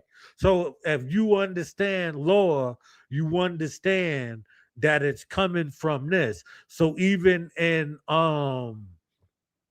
America, we actually have the code of ham memory because it's paying homage to this. It's cult worship. It's paying homage to the lawgivers, right? And so I wanted to read some of this to you just to show how it plays part with the Bible, right? Nearly and all later codes. It institutes fines and monetary compensation for bodily damage as opposed to later lex eye for an eye principles of Babylonian law. However, murder, robbery, adultery, and grape, right, were capital offenses. The code reveals a glimpse at social structures during Ur's third dynasty. Beneath the Ogal, great man, a king, all members of society belong to one of two basic stratia, right? The Lu or free person or the slave, male, female, gam. And the son of Lu was called Dumu Nitu until he married, becoming a young man, a woman, went from being a daughter to a wife. When if she outlived her husband, a widow who could remarry. Now I'm just right giving you some insight. The code of Nemu. We're not gonna read all of this. This is just, breaking down some of the surviving codes, some of the surviving laws. Among the surviving laws are these. If a man commits murder, that man must be killed. If a man commits robbery, he will be killed. If a man commits a kidnapping, he is to be imprisoned and pay 15 shekels of silver. If a slave marries a slave and that slave is set free, he does not leave the household. If a slave marries a native free person, she is to hand the first son over to his owner. If a man violates the right of another and deflowers a virgin wife of a young man, they shall kill that man. So I'm pointing this out to show you the system of of of the Old Testament, and no, it didn't necessarily um agree to grape. It was saying that these are the things that would happen, or if you wasn't under the protection of that system, right? So now I'm thinking, which one should we do? Should we go into the king being God, or we'll go into the Luciferian, proving once again that gods, but in this case, Lucifer is an emperor, right? The Luciferian system. And in this, we will be exploring Freemasonry, which is building of the Luciferian system, religion, right? But first, let's take a look at deceptive prophecy. It's a fascinating topic that intertwines biblical prophecy with the history and future of the British monarch. The prophecy is rooted in the biblical promise made to the patriarch Adam and later to King David, ensuring that his descendants would always rule over Israel. This promise is often referred to as deceptive prophecy, deceptive promise, and is mentioned in Genesis 49:10. The prophecy suggests that British monarch is the continuation of the Davidic line and the throne of Britain being linked to the biblical throne of David. The idea is explored in various works, such as The Throne of Britain and the Biblical Origin and Future, which delves into the historical and biblical connection of the British royal family. The prophecy also touches on the future of the British monarch, speculating on the endurance of and significance in the modern world. Some interpretations suggest that the British throne will continue to play a crucial role in fulfilling biblical prophecy, right? So now let's look into this British Empire, right? The British Empire is the Luciferian satanic system.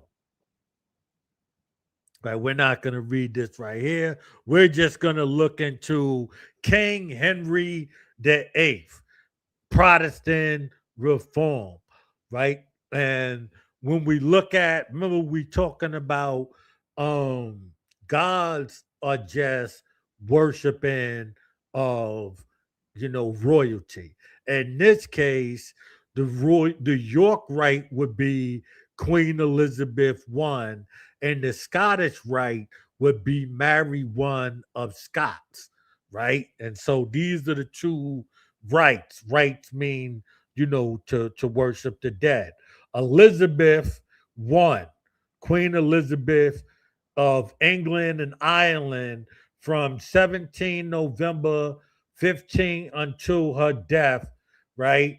She was the last monarch of the House of Tudor, right? And that's who we're going to focus on this because she wound up being the emperor, right? So I just said the royal, the the British Empire is affiliated with the Luciferian system. So I asked you to look up Luciferia, right? Luciferia is a female Latin name, right? Meaning light bearing, referring to Diana Lucifer, the title or aspect of the Roman goddess Diana. Now we touched on that when we was talking about the Roman Empire and Jesus, right? But now, more importantly, I want you to, when you look into Luciferia, look up daughter of Greek god Pluto, invented by Spencer and the Feria Queen. That's very important. The Feria Queen, right? Religion.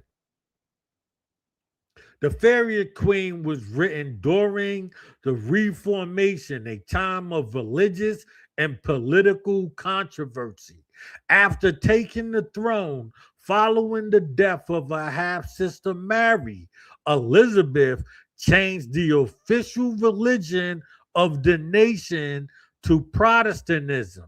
The plot of the book one is similar to Fox book Martyrs, which was about the persecution of the Protestants and how the Catholic rule was unjust.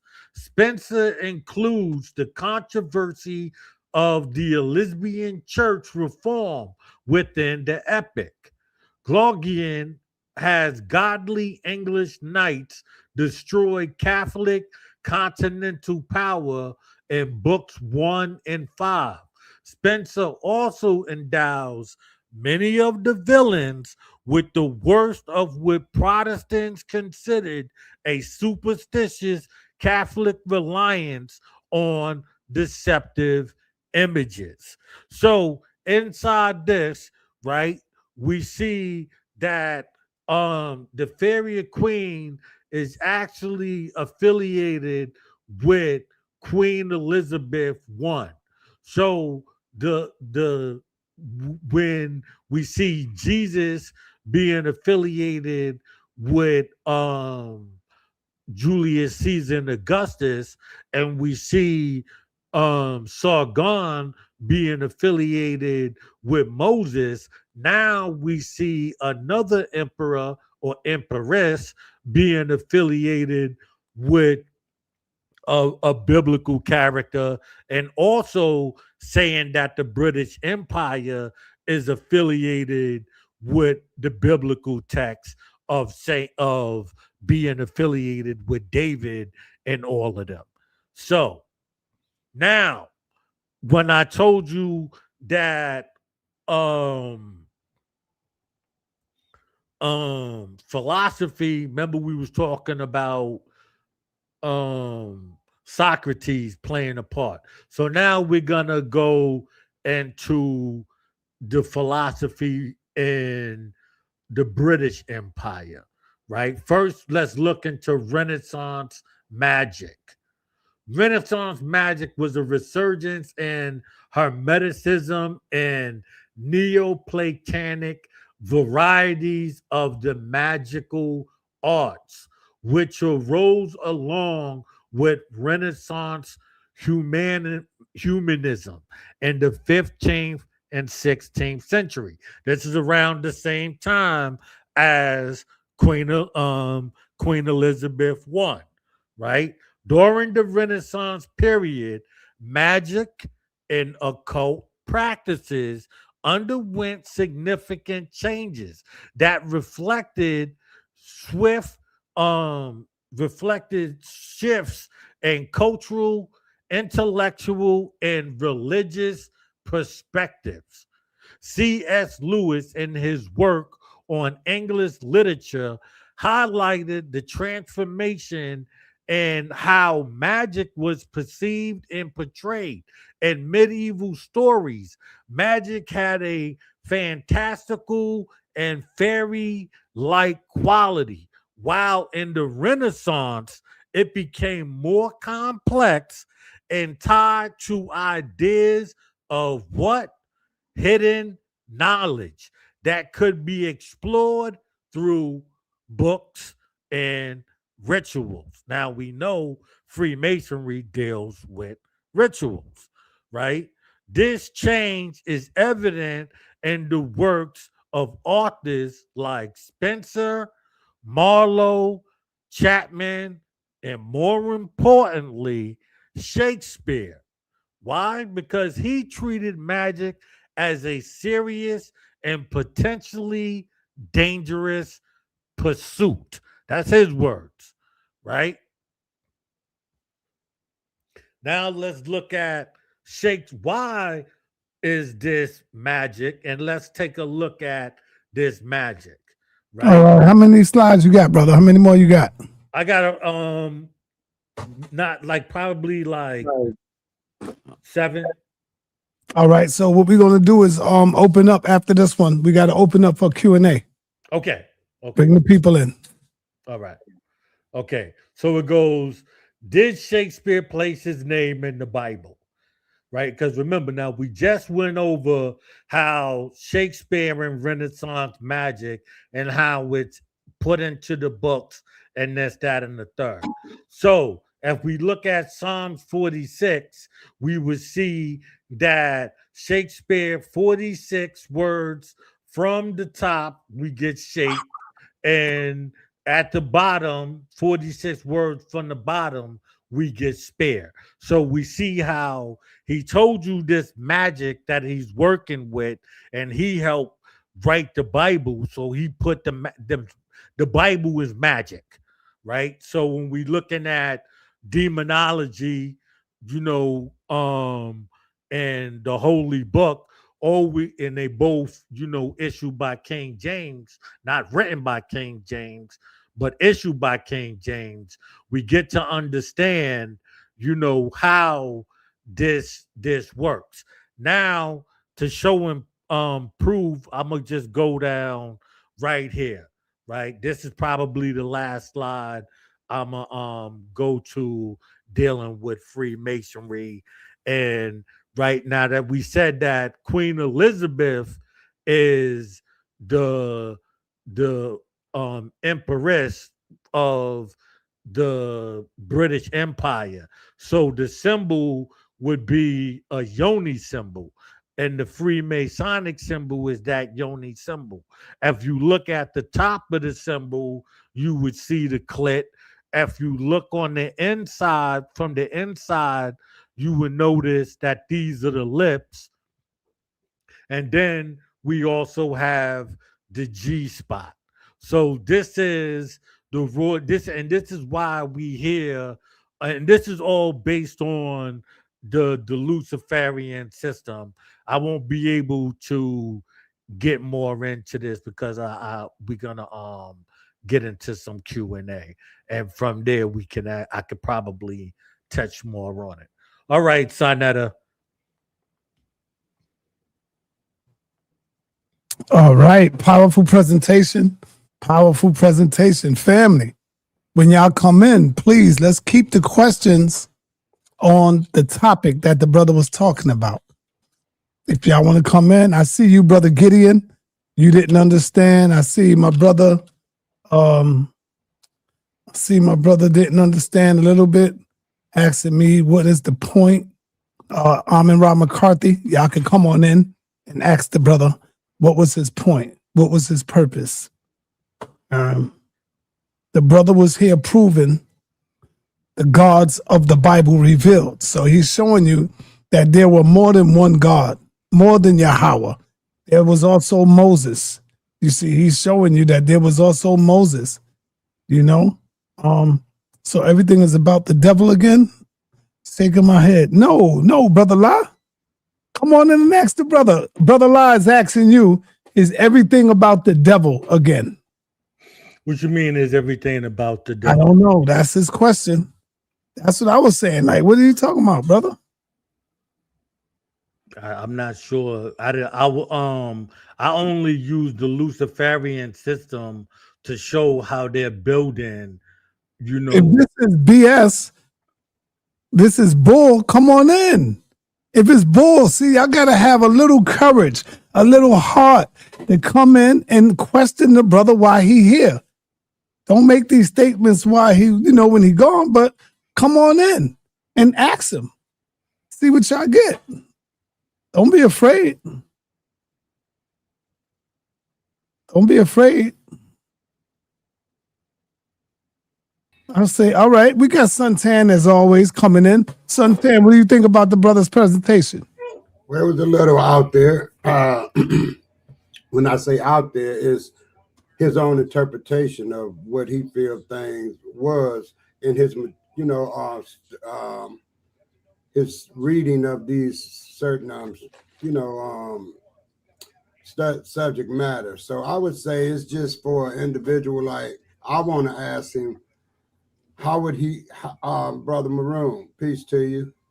Peace. You brought up information that could be interesting if somebody wanted to indulge, because like I said, everybody got a different interpretation, but you kind of pulled me off when you said Moses was God, when in fact, not fact, I won't say in fact, but we understand that he was an individual person. So where did you get, from your interpretation that Moses was God? Because then you'd be splitting entities, because Moses went to see God, right? So how could he split and make himself God while he's going to see God? Okay. you have God, the founder, meaning that, okay, say America. We look at America right now, right? When we look at um the symbolism of America, we see George Washington, right? The Washington Monument. That Washington Monument is a phallic symbol, right? Meaning that it laid the foundation for. We also see George Washington as, Washington State, which is a cornerstone, which is the completion of a nation. So we see the beginning of something and paying homage to the completion of something, right? And in this case, meaning a nation, that nation being America. So if we were to look at the symbolism of America and Freemasonry, George Washington would be the god of America. He laid the foundation. So when we're looking at the foundation of Moses, he wouldn't be the founder, he would be the completer.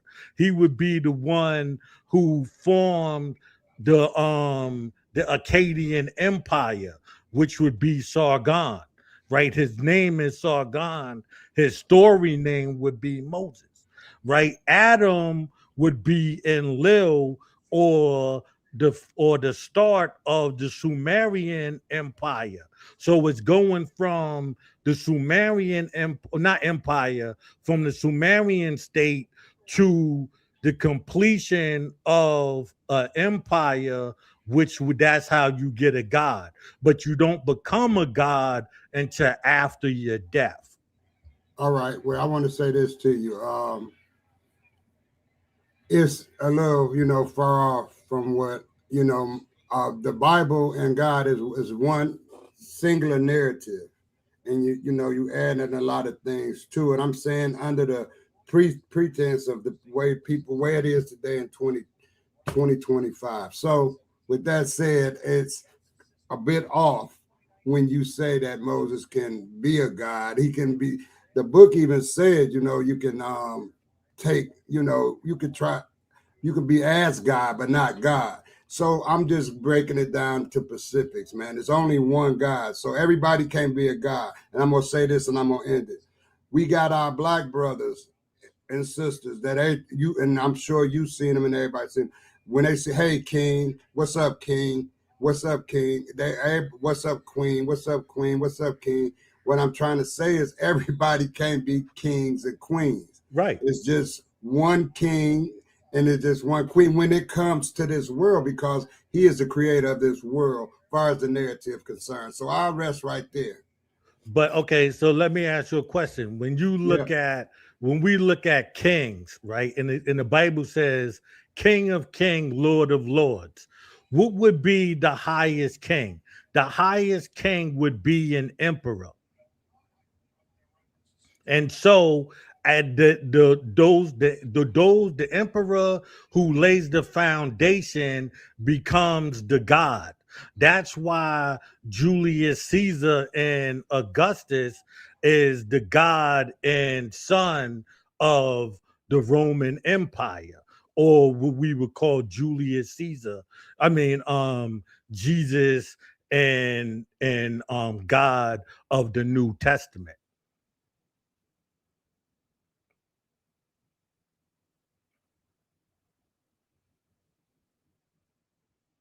We can't hear you, sir. Brother La, what's up, man? It's cold out there, huh? You got that coat on out there. The hell you doing outside? Is it snowing yet, brother?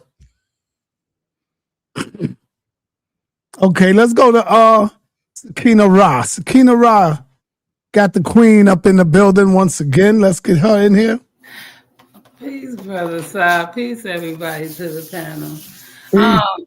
This was a great show. I have 3 questions. I'm gonna boil them down to 2. So, my first question is because he said that he was showing 3 multi-gods in this, and so I was kind of agreeing with the Julius Caesar Greek god standpoint, because when you said God was a man and all this thing, and so when you said the JC and the Julius Caesar part, I could kind of roll with that, because my question with that is that was showing the after of the Christ point. You was showing that Julius Caesar would have fulfilled that point, being the JS.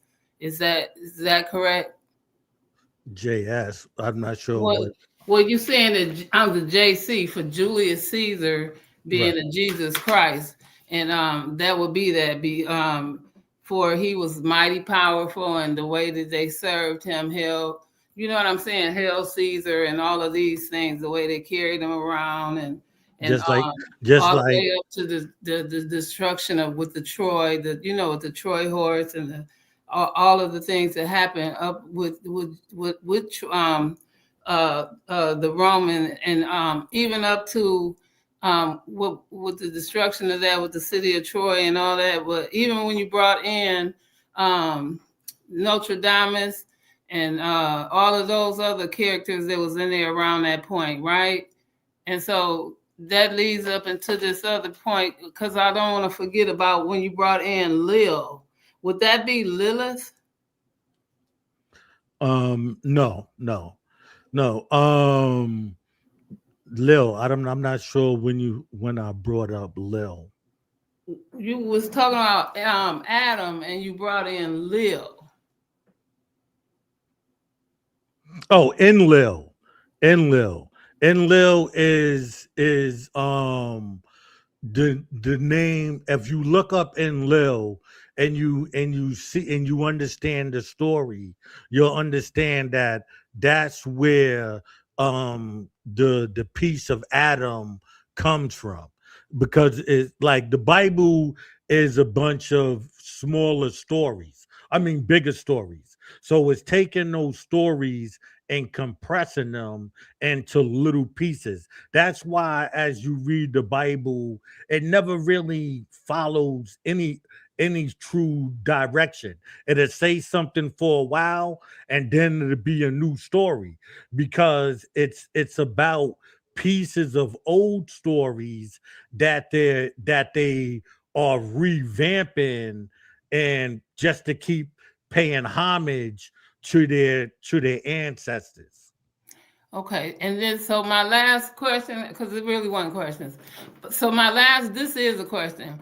So when you was bringing up in this the comparisons, you was talking about the star, right? And so with the symbolisms of the star, what is the difference between the Star of Bethlehem, the Star of David, the Star of Israel, and that prophecy star of the star, not the morning star, but they calling it the morning star, but it was the star of the birth of the baby of the prophecy of Jesus? But you like the Star of Bethlehem is going with this Caesar's comet. It's just paying homage, it's just showing the things that was taking place that made up Julius Caesar being a god at the time. They're all the same sign though, sir. No, they might not necessarily, because these are different periods in time. They might, one is dealing with actually a planet. So one would be dealing with the planet Venus or the planet Mars. But when you go into symbolism, I'm not trying to cut you off, but when you go into symbolism, right? And this is what you talk about, because I also have a book when it comes to symbolism, right? It is hard for y'all to determine the difference in this star. I'm not arguing that. And I rest with that. I appreciate your show, though. It was wonderful. Thank you. All right, let's move right along. Brother Lot, you back?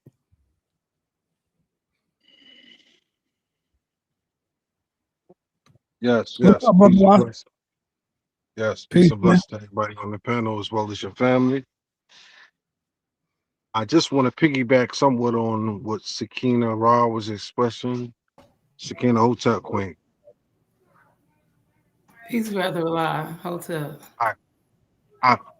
I listened to a lot what was being said, and I also was listening to some of. Hold on, I don't know if I put the camera on. I was also listening to a lot that was being said more so in the chat, and it seems like a lot of the comparisons that it was making was towards Freemasonry. And if that being the case, what gives it that element of being somewhat evil? Because speaking upon Freemasonry, I just wanted to know.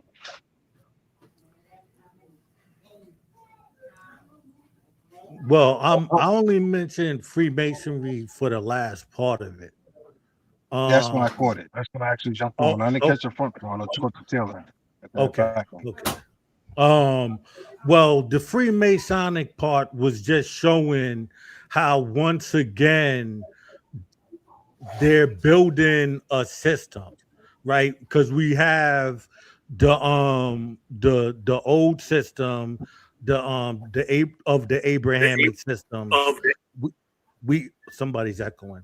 We have Judaism, the old system. Then we have Christianity, right? So then I went and I'm hearing the echo on my. I don't know if you guys can hear me. I'm hearing a mean echo on my No, end. it's not an echo. That's on your end. There's no echo over here. I don't hear an echo. Somebody's recording. No, that's on your phone, man. They got your phone tapped, brother. Somebody got that mic on. Brother, they got your phone tapped, brother. Are you hearing good now? You don't know what's going on, brother Locke? You don't know how powerful you are, brother? They got you tapped, man. They watching you.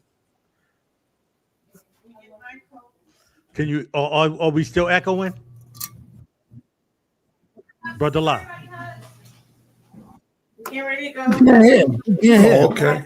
Yeah, he fell off. Oh, that's Apostle.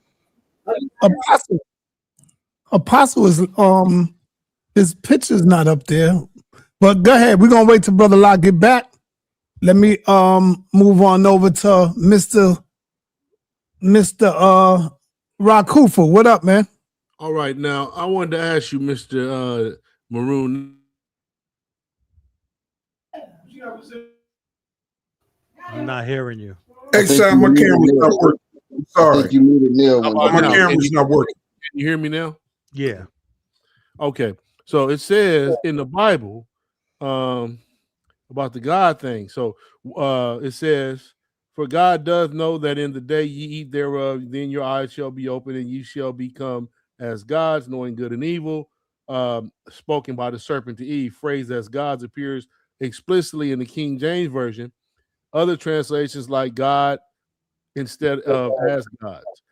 You will be like God, knowing good and evil. But it gets specific in the Jesus quoting it in John 10:34, where he says, Jesus answered them, "Is it not written in your law, I said, ye are gods?" Are you talking from that perspective that we are gods?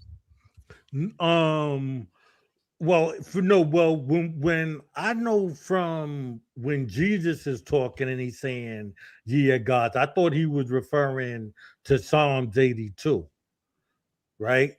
Yeah. But if I'm correct, when we're talking about Psalms 82, we're talking about the congregation of the mighty, meaning that it's an X amount, it's a certain group of people, a certain characteristic of people, those who lead, those who are not afraid to take charge, who put things in the right perspective. Those are the mighty, and those are the ones who are looked at as gods. Yeah, that's the same verse. You're right. 82, I believe, some 82:6. Yeah. Yeah. And so in the Masonic perspective, when you was talking to Suntan about the gods and the Masons, you kind of saying how the gods were in Psalms 82:6 as judges. Well, men of authority. Yeah, those could be those are the major part of any big cult, because Freemasonry is just another cult. Just like I mentioned, the Julian cult, for Julius Caesar. This cult right here, Freemasonry, is just a cult for the British Empire. Okay. So when you put Moses on, you putting the Freemason 33 and the third, whoever the Grand Poobah, whoever he is, the leader of they cult would be like Moses as the leader of the Hebrew. Or you taking it to another level? What you saying? They were physical gods, Moses, and then now these judges is just acting out roles. Well, you don't become a god until after you die. You don't, you accomplish, to become a god, you have to accomplish certain things. Now, after you accomplish those certain things, you are not recognized as a god until after your death.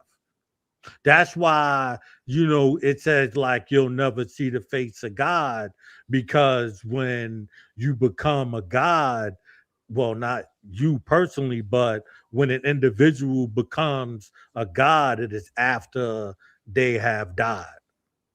But when you say not me personally, is it all of us personally, respectfully, we all going to become gods or no? No. Okay. No. God is. Who knows who's going to be? Do you know that answer? You said what? Do you know who is going and who ain't going? How do you know who's going to be? By their accomplishments. Okay. Your accomplishments determine your godliness. When you if you look up the word God in the Bible, I don't know how much of the show you saw, but if you look up God in the in the dictionary, right? And hold on a minute here. And the last one, number 3, it says an adorned, admired, or influential person. Right? So God is not just limited to the mystery, right? God is those who are of a certain stature. You understand what I'm saying? They have reached a certain level of education and refinery. Well, education doesn't necessarily play a part in it. Well, not indoctrination. I mean, educated, true knowledge of something. They would have education, because you could rule with brute force and don't have no education, but lead an army just off of brute force, and you could free a people, of bondage, like Fidel Castro did to Cuba. You don't necessarily have to be a smart man to pull that off. All right. Before I move on, I want to first say thank you to Minnesota for sending them damn Lions home. Not out the playoffs, man. Get up. Oh yeah. Oh, you talking dirty butts up out of here and go back home, man. How you gonna play us, man? You ain't gonna play us like that. That ain't right. Yeah, I'm hearing about the Lions, man. But anyway, they home now. They watching it. Playing us to the left, bro. Yeah, they got knocked out. What's going on, Kim Netter? He can't All right, I got a piece to the what's panel. going on, man? You saving me for last? No, I was here before you, Apostle. But peace to the panel. You next, Apostle. And I got 2 quick questions and a follow-up after you give me your breakdown. So you do say that Moses was a god, correct? Correct. Okay. Now, can you show us the actual biblical text that you're using to define where it says that he was a god? Yeah, he says it himself. No, I'm not saying where he said. I'm saying where God said he's a god. Yeah. Hold on. I gave it to you. I thought I had already gave you the text, but I'll go for it again. Hold on a minute.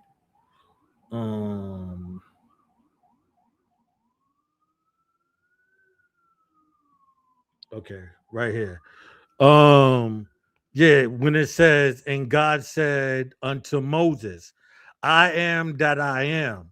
And he said, thus shalt thou say unto the children of Israel, I am have sent me unto you.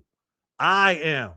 Do you know what I am means? Right, not to cut you off, but that's God revealing himself to Moses as to who he is. I'm asking you, when No, did hold on a God say, minute. I'm Hold on. asking you, when did God say that Moses was a God He in the Bible? right here, because when we look up what does I am mean in the English translation of the Hebrew phrase, it means I am who I am. I am become what I chose to become. I am what I am. I am will what I will be. I create what I create. I am the existing one. The whole time he's telling you he is the leader. He's chose to lead his people. Remember, it takes a certain quality to become a god. So his quality was leading his people out of bondage. He laid the laws for them after he got them out of bondage. He did everything of a god. He is a God in the Bible. But in that literal text that you just read, where God say I am, didn't it say when the people ask who sent you to say that I am? And when he says that, that's him answering who sent him, not as to who Moses is. He's telling them that I am sent me, correct? Correct. Okay, so that's not God telling Moses that he's a God. And I'm asking for the direct scripture that you're He's using. telling Just let me finish really quick. I'm asking for you to show us the scripture that you're using where God himself claimed that Moses was a God. But God, I told you, God is a continuation of growth, meaning that it starts off from the people being gardeners as Adam, right? And they became gods, right? And then Adam and Eve became gods. I'm strictly on Moses right now. No, Well, nobody else. I have to show you it's a progression. It's about laying a foundation. God is about a foundation. God is not about some mystery. So you become a god after death. So he was taking the So lead of his people. so are That's you why he saying that said Moses wasn't a God when he was alive? he was a god because he laid the foundation of an empire. God, Moses, if you look up, do you know who Moses is referred to? If you don't know about Sargon of Akkad, then we're not having the same conversation. Well, I'm just trying to get an understanding because you still haven't gave us the scripture where God himself claimed that Moses himself was a God. All right, And that's Kim why. Netter, hold Okay, on. I just want to finish this last thing right here. Yeah, I'm yeah. I gonna want give you him to a get to your scripture. next question. I'm gonna give him a scripture right here because in Exodus 1:7-1 it says, "And the Lord says unto Moses, See, I have made thee a God to Pharaoh." To Pharaoh, not to everybody, to Pharaoh. And then it say that Aaron thy brother shall be the prophet, shall be thy prophet. Yeah, So Pharaoh's a it, god too. so Yes. so that's what I'm saying right here. That just gave him that made him a representative of God power. That still doesn't make him God, right? No, It seemed like God. you kind of conflating with You the scriptures. no, you're looking at God as some mysterious thing. God is a system.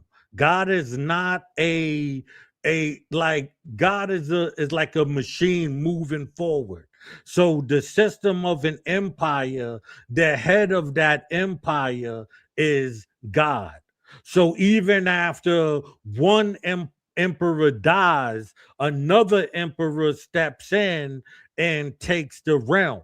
I get if you was listening to the show and I broke down the whole how Julius Caesar was the God of the New Testament, you would know that. Okay, but your logic still failed with This is him not having to logic. be. This is But not let logic. me The finish. information was Just provided. just let me finish, because when you say that you can't become a god until you die, that contradict what the scriptures say. When God said he made Moses a god to Pharaoh, that's when he's alive. That's not after death. So that's a contradiction what you're saying when the scripture specifically makes him a god to Pharaoh. All And right, then all right, Aaron is his prophet. So all right. In Genesis, is that you? You gotta let me see. You gotta let me see you, Genesis. All right, I got you. I got you, Genesis. All right. Mega, what up, man? Meta, what up? Hey, Wait. how you doing? Yeah, cause how y'all doing, man?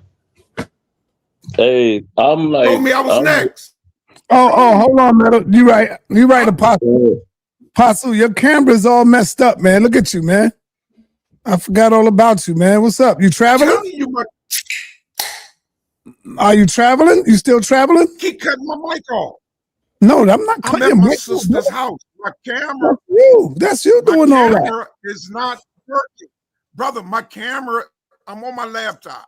Okay, go ahead. We hear you. Go ahead. Go ahead, brother. We hear you. On, man. Don't Yeah, get beat up in front of your sister either, man. Go ahead. Yeah, I want to ask this brother, do he know the definition of the word pseudo? Yeah, I know exactly. That's why the whole time I spoke, I said to look up anything that I'm saying, and you can verify it for yourself. So if you What did is not, your source? I gave you everything. I'm telling you anything that I'm saying. I provided the sources. If you was there, at no point in time did I stop and give you any opinion. I've read the whole time. I was providing my whole time. Let him finish. Nothing but sources. I did not stop at any point in time. Let him finish, Apostle.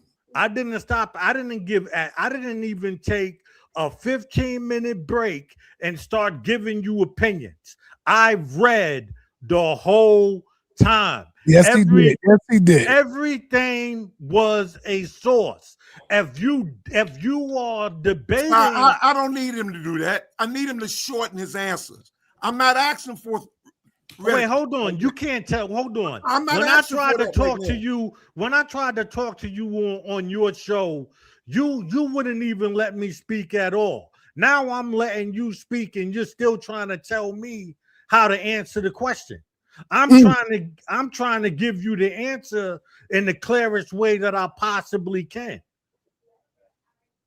Brother, you can read information, and it can still, the information can be pseudo. Just because you read okay, and so like I said, let him finish. Let him finish. You can read information, and the information can be pseudo that you're reading. What you read about Rome and Caesar is from a Roman point of view, how they feel in Rome. Rome worshiped all the Caesars as gods. No, but that's wrong. Well, this is why y'all getting ready to debate when you get back home. No, they didn't. Stop, man. They I didn't. need y'all to stop. We're not going to do that. We're not going to do that. Need y'all to no, stop. I'm not going to stand there and let you turn around and make claims that you can't prove. Listen, brother. Prove right now that they worship all the Caesars. Prove right now that they worshiped all the Caesars. And I'll let you continue your claim. Let me at least question him. No. You made a claim. You made a claim. You made a claim. You made a claim. No. Listen, hold on, everybody. Hold on, Apostle. Relax, Apostle. Remember, I made a statement to everybody. Like whenever we do a show, you no longer can say this is my show. No, it's my show, and everybody will get a chance to question the person that's doing the show, because a lot of people like to get out of it. They like to get out of the questioning when somebody's asking them something and they get hot. So I will allow Apostle to ask you the question, but Apostle, you got to keep it short, brother. I understand. The answer's got to be kept short. The answer's got to be kept short. He can't monopolize. Yeah, both of y'all, both of y'all got to be short with it. Ain't no telling stories. So go ahead and ask your question, brother. The thing is, JC, the word Jesus Christ, did not exist. No, I want you to ask a question, I'm Apostle. gonna ask the question. Not teach today. I'm forming it, but I'm gonna ask Okay. the question. All right, go ahead. Are you aware that the word Jesus Christ did not exist in the first century? It was created in the 17th century. Let him answer now. Let me tell you now. Hold on a minute. Because if you was paying English did not have. If you was paying hold on, Maroon. I'm saying if he was paying attention to the show, he would have heard me explain the difference in the lettering in his name, because no, the J was not relevant at that time, but the name was in the premise was the same. No, the name was not the same. Yahushua is his name. Right. That has nothing to do with Julius Caesar. In Hebrew, what are you I am about? that I am. In Hebrew, I am that I am is Ashe, Ashe, and it's I am that I am. I can't say that. Only God can say I am that I am. I just told him that. Only God can say that. And Moses said it because Moses was God. Stop. Jesus said, I am that I am too. Jesus said that one time as well. Because he's God. Jesus said it in reminding them. No, but you said only Yahweh said that. But Jesus also said it. That's right. He's quoting. My thing is, no, he wasn't quoting Yahweh. No. Stop. He was not quoting Yahweh. They asked him who he was, and he said, I am that I am. He wasn't quoting no Yahweh. They asked him who he was. Apostle, you know you can't beat me in this Bible, brother. You know you can't beat me. And the problem is he's trying to keep me in the Bible while I keep showing him the evidence outside of the Bible. What is this, man? I'm showing you the information outside of the Bible. You ain't showing nothing but the verses keeping me inside of a book. I'm showing you how the book was created. All right, hold on, Apostle. Hold on, man. I'm trying to show you how the story. One scripture in the Bible. Hold on, Apostle.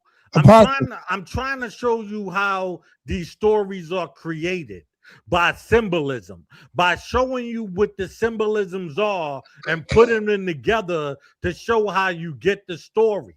But you are looking at just the book, and so you can't understand outside of the book. I'm showing you that gods exist. I'm showing you that Julius Caesar and Augustus was made gods around the time of your so-called Jesus in the book. So I'm showing you a God and son duo in Rome at the same time as your Jesus. Okay. Apostle, we got to move forward. Apostle, been interrupted. Apostle, listen. Yo, Apostle, brother, we got to move forward, bro. Oh, I haven't asked a clean question. Yeah, because you interrupted. interrupted. You've been talking longer than everybody. I've been trying to talk, but everything's been interrupted. I've been trying to make announcements, but everything is interrupted, either by him or by you. It's all been interrupted. I haven't made a clear sentence yet. Because you're supposed to ask a question. You're supposed to be asking a question. I haven't asked a clean question. Where in the Bible does it says Adam was a god? Or Adam was God? All right, there you go. Allow him to answer. Oh, you want me to show you that too? No, answer the question. I'm all right, go ahead. Pull it up right now. and then I'm gonna go to the brother. Let me respond, sir, based on Yeah, what he said. I'm gonna go to Ashe. Yo, Ashe, I didn't get nothing in the email. I was looking for it today. Do you know my email? I got your email. Okay. I got your email. I think you just got to locate my email. Yeah, and, that's maybe you'll see it. Yeah.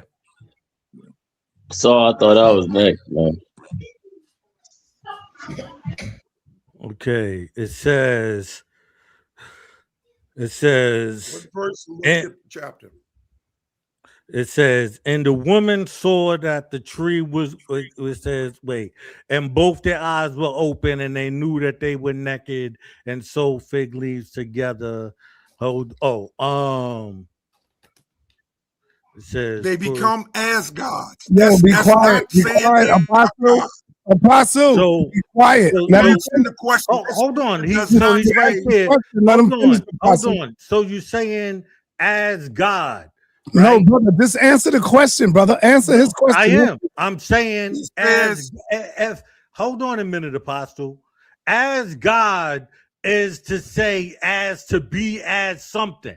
So if you was just a man before and after eating the fruit, now you have become as God. You have become a God. The only difference is now before they eat of the tree of life and live forever, let's run them out of the garden. So they became God. They just wasn't God that was gonna live forever. No, they became as gods with an S on it, not God. Yeah, what is you don't understand English grammar. You don't understand English grammar. You got him, Apostle. That's why you do that. You don't understand English grammar. It says as God, meaning more than one God, not as God. God is singular, separate, by himself, not as we're all as gods. Every human being. That's why Christ said in Psalms 82, we are as gods.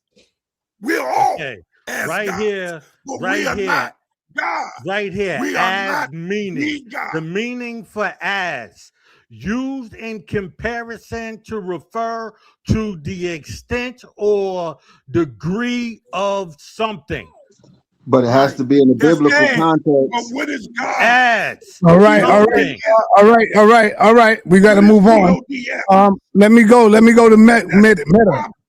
You don't understand English grammar. I just read to you with the word Yo, we moving on, y'all. We moving on. Apostle, you ain't getting no discipline out there. I'm gonna tell your sister to smack you up with some discipline, brother. You need discipline. You're too old not to learn that discipline. If it's one thing that the Most High ain't give you, is that, brother, the discipline. You should have joined the Black Panther Party. You would have learned discipline, bro. Khalid would have had discipline on you, man. He would have disciplined you. Okay. Let me go to Meter. Williams, what's up, man? It's Meter. You and the Paul always give my name. It's Meter. Meter. You said Meter, right? Yeah, Meter. Okay, go ahead, brother. Okay. It's like, no disrespect to the brother, because some of the things he's saying, he have a valid point to, but it's like he compiling different cultures within, just like it's smashing generations into one. You got the Sumerian text, then you have the Bible, and then you go in and out one and try to. Question, brother. Okay, here goes my question. Hold on. Wait, did you open up? Hold on. And my thing is, we speaking on gods. So before you was born, what were you? Before your soul even came into flesh, what were you?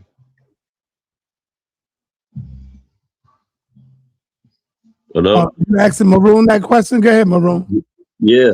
Before you was born, before your soul into your body, what were you? Where were you at?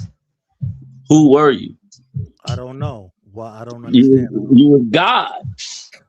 So I you don't. don't have to die to be God. I don't know that. Like I said, I don't. You're dealing with philosophical things.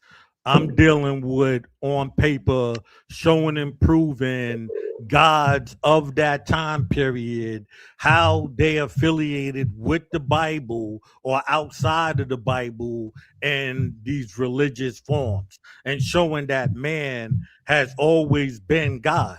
Now, all of this building heaven and you was there already and all none of that, everything that I brought here, I'm showing and proving. Nothing that you saying can be shown and proved. You're going off of belief against somebody who's dealing with facts. I'm showing you real gods of people at the time affiliated with your book, and you can't accept that. You No, can't accept that real people have fooled you into thinking that God was a mystery, and the whole time you have been worshiping your enslaver. That's what the problem. hey, my bro, I don't fall up under no tradition of Abrahamic faith at all. When you say What I'm God, trying to tell when you you, say God, hold on. You goes back to Adam and Eve and stuff like that. The etymology of Adam is to multiply, is in the Bible to be multiply and fruitful. When Adam is everybody is made up of atoms. It's splitting of the atoms is what made multitude. You think two people made billions of people in that 6,000 years? but the Bible didn't tell you that.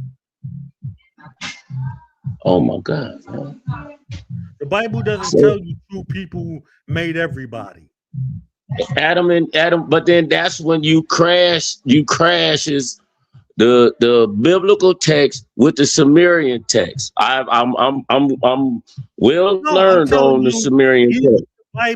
the Bible itself does not tell you that Adam and Eve were the first people. That's not what the And then Bible that's says. when you would jump to the Sumerian text. Then you No, bring it on in. I won't go out of the Bible for this one. I'll stay in the Bible for this one. Man, you jump, you smashing cultures just as I'm well. telling We you, all I know won't. that I'm the telling Bible you. Let him talk. is Let him compiled talk. with Maroon. many texts. Don't talk over him. Let him talk. I'm sorry. The Bible is compiled with many cultures. We all know that. But then what you trying to do is taking you go from Sumerian to Bible, and then you saying who is God? How can Moses be God when he's talking to God? Because you don't understand the system of God. All right. Man, the whole concept of God, our ancestors never used the concept. All right, we're gonna move on. Ashe, you got a question, brother? Let's go. Yeah, man. I want to ask the brother when he's using that Germanic word God. We taught you in the biblical sense. You referring to the Elohim, correct? That's the word. No, when I'm saying God, I'm talking about the system. God is a system that keeps the people in place. I apologize. You didn't understand what I asked you. I understood. When you're going into the Bible and you're saying things like they said Moses was a god and this is God, the term that's being utilized in that text is Elohim, correct? Okay. I'm asking. So I'm asking questions. I want to make sure I'm doing what I'm supposed to be doing. I want to act like I'm here teaching you. I want to ask you questions. No, I'm listening to you and I'm letting you get to your point. So I'm just making, so it's Elohim, correct? Okay, Elohim. And Do you know what that word encompasses within that text? Elohim. Gods. That's one. I mean, but no, I mean, we're not gonna go into that. Just keep going. It's just, but we have to go into it, brother, because then we actually have a clarification of why certain things are being said in the context of which they're being utilized. Hold on for a minute. Everybody, hold on. Hold on, brother. Hold on. Everybody, hold on. Brothers, it's all right, Maroon, and all the other brothers that say, I don't know, bro. That's how we learn, brother. I don't know what else it is. Can you tell me? No, it's all right. We don't know everything, man. What I'm doing is preventing the pulling of teeth, saying, okay, I offered you something. You telling me you want more. Let's not go through you want more from me and just start giving me what you are coming to the table with. You Okay. understand what I'm saying? And if that's what you're asking me, I offered you something. You agreed what I'm saying, but you're looking for more. Why don't you just give us the more so we won't have to pull teeth? Okay, I will do so. I just didn't want Sa to say, keep it a question, brother. So I will then go ahead and do so, since that's what you're asking me for. When you throwing around that term God, you talking about, you utilizing the word Elohim. That word Elohim encompasses judges, magistrates, even rulers on lands. It doesn't always mean a god in the sense of a deity, like that's not what they always talking about. So when they talk about that Moses was made a god, he wasn't made no like Apollo or Zeus. No, he was made a judge or a magistrate. He was given a certain level of rulership over the Pharaoh. That's all that means. A lord, even, or the term that they're utilizing, Baal is Lord. You know what I mean? So that's what Caesar is. Wait one second. That's what Caesar. Wait. You asked for this, so I'm giving you this. That's what Caesar is. Caesar is a lord. Maroon, let him go. Let him go. Caesar will be a lord. You got to understand, if you ever read the Armana letters, you actually going to see the Canaanite kings talking to the Nasubites in this manner. Like you said, you even said it. Pharaoh is a god, but no, it's not God like somebody in the sky. He's playing the role of the Lord. So you will see that they refer to it, my Lord, my Lord, my Lord. This is a very earthly title. That's all I was saying. So these men don't hold heavenly titles. They are given earthly titles in every sense. I'll land there. But that's what I've been saying the whole time. There's no heavenly title. There's no heaven. That's a made up place. So all of these people are earthly people. That's my not point. What their theology says. My point is that they're human beings. Gods are human beings, certain individuals. The Bible tells you what kind of individuals make up a God, right? And if you could see that and accept it, fine. But if you can't, I'm not here to argue with belief. I'm here to show you things that you can actually look up and find for yourself. So that means that it's not me believing anything. I don't believe that Julius Caesar was a god. I'm telling you he was a god because that's what Rome made him. Rome made him a god. So I don't believe he's a god. I know he was a god. Now, what we might perceive as a god might be the problem. You might perceive the God as some type of mystery, some type of thing you can't touch or feel, or I don't know what you. That's where the confusion might be coming in. What you perceive as God, but I'm telling you, God is a man, and it's a system. Panther, that was for you, Kim Netta. My Black Panther, that was for you. Beat your cat up. What you saying? Yeah, here, beat that little sucker up right there. What you saying, man? I got mine over here too, man. What you saying? My Panther, Simba get with it. Yeah, Simba get with it over here. Don't get it messed up. Yeah. Simba get right with it. All right. So, brother Ashay, when are you gonna get it in, brother? When you coming in? Man, I could come in anytime next week, man. I'm ready to go when you ready. Give me a date anytime. What's today? We can launch it. We can launch it. About what you doing Wednesday? I'm open. I'm open. Let's rock out on Wednesday. Let's rock out on Wednesday. All right, hit me up. Hit me up. Genesis, DJ, what up? Hey, what's up? What's up?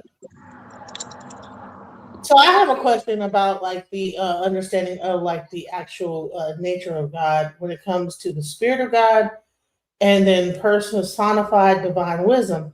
So Spirit of God is named Ruach and also in retrofit, all right, in Genesis 1 and 2. But then the personified divine wisdom is Chokmah. I want to know, like, so often when we talk about God, we say He. What is your understanding of the feminine aspect of God?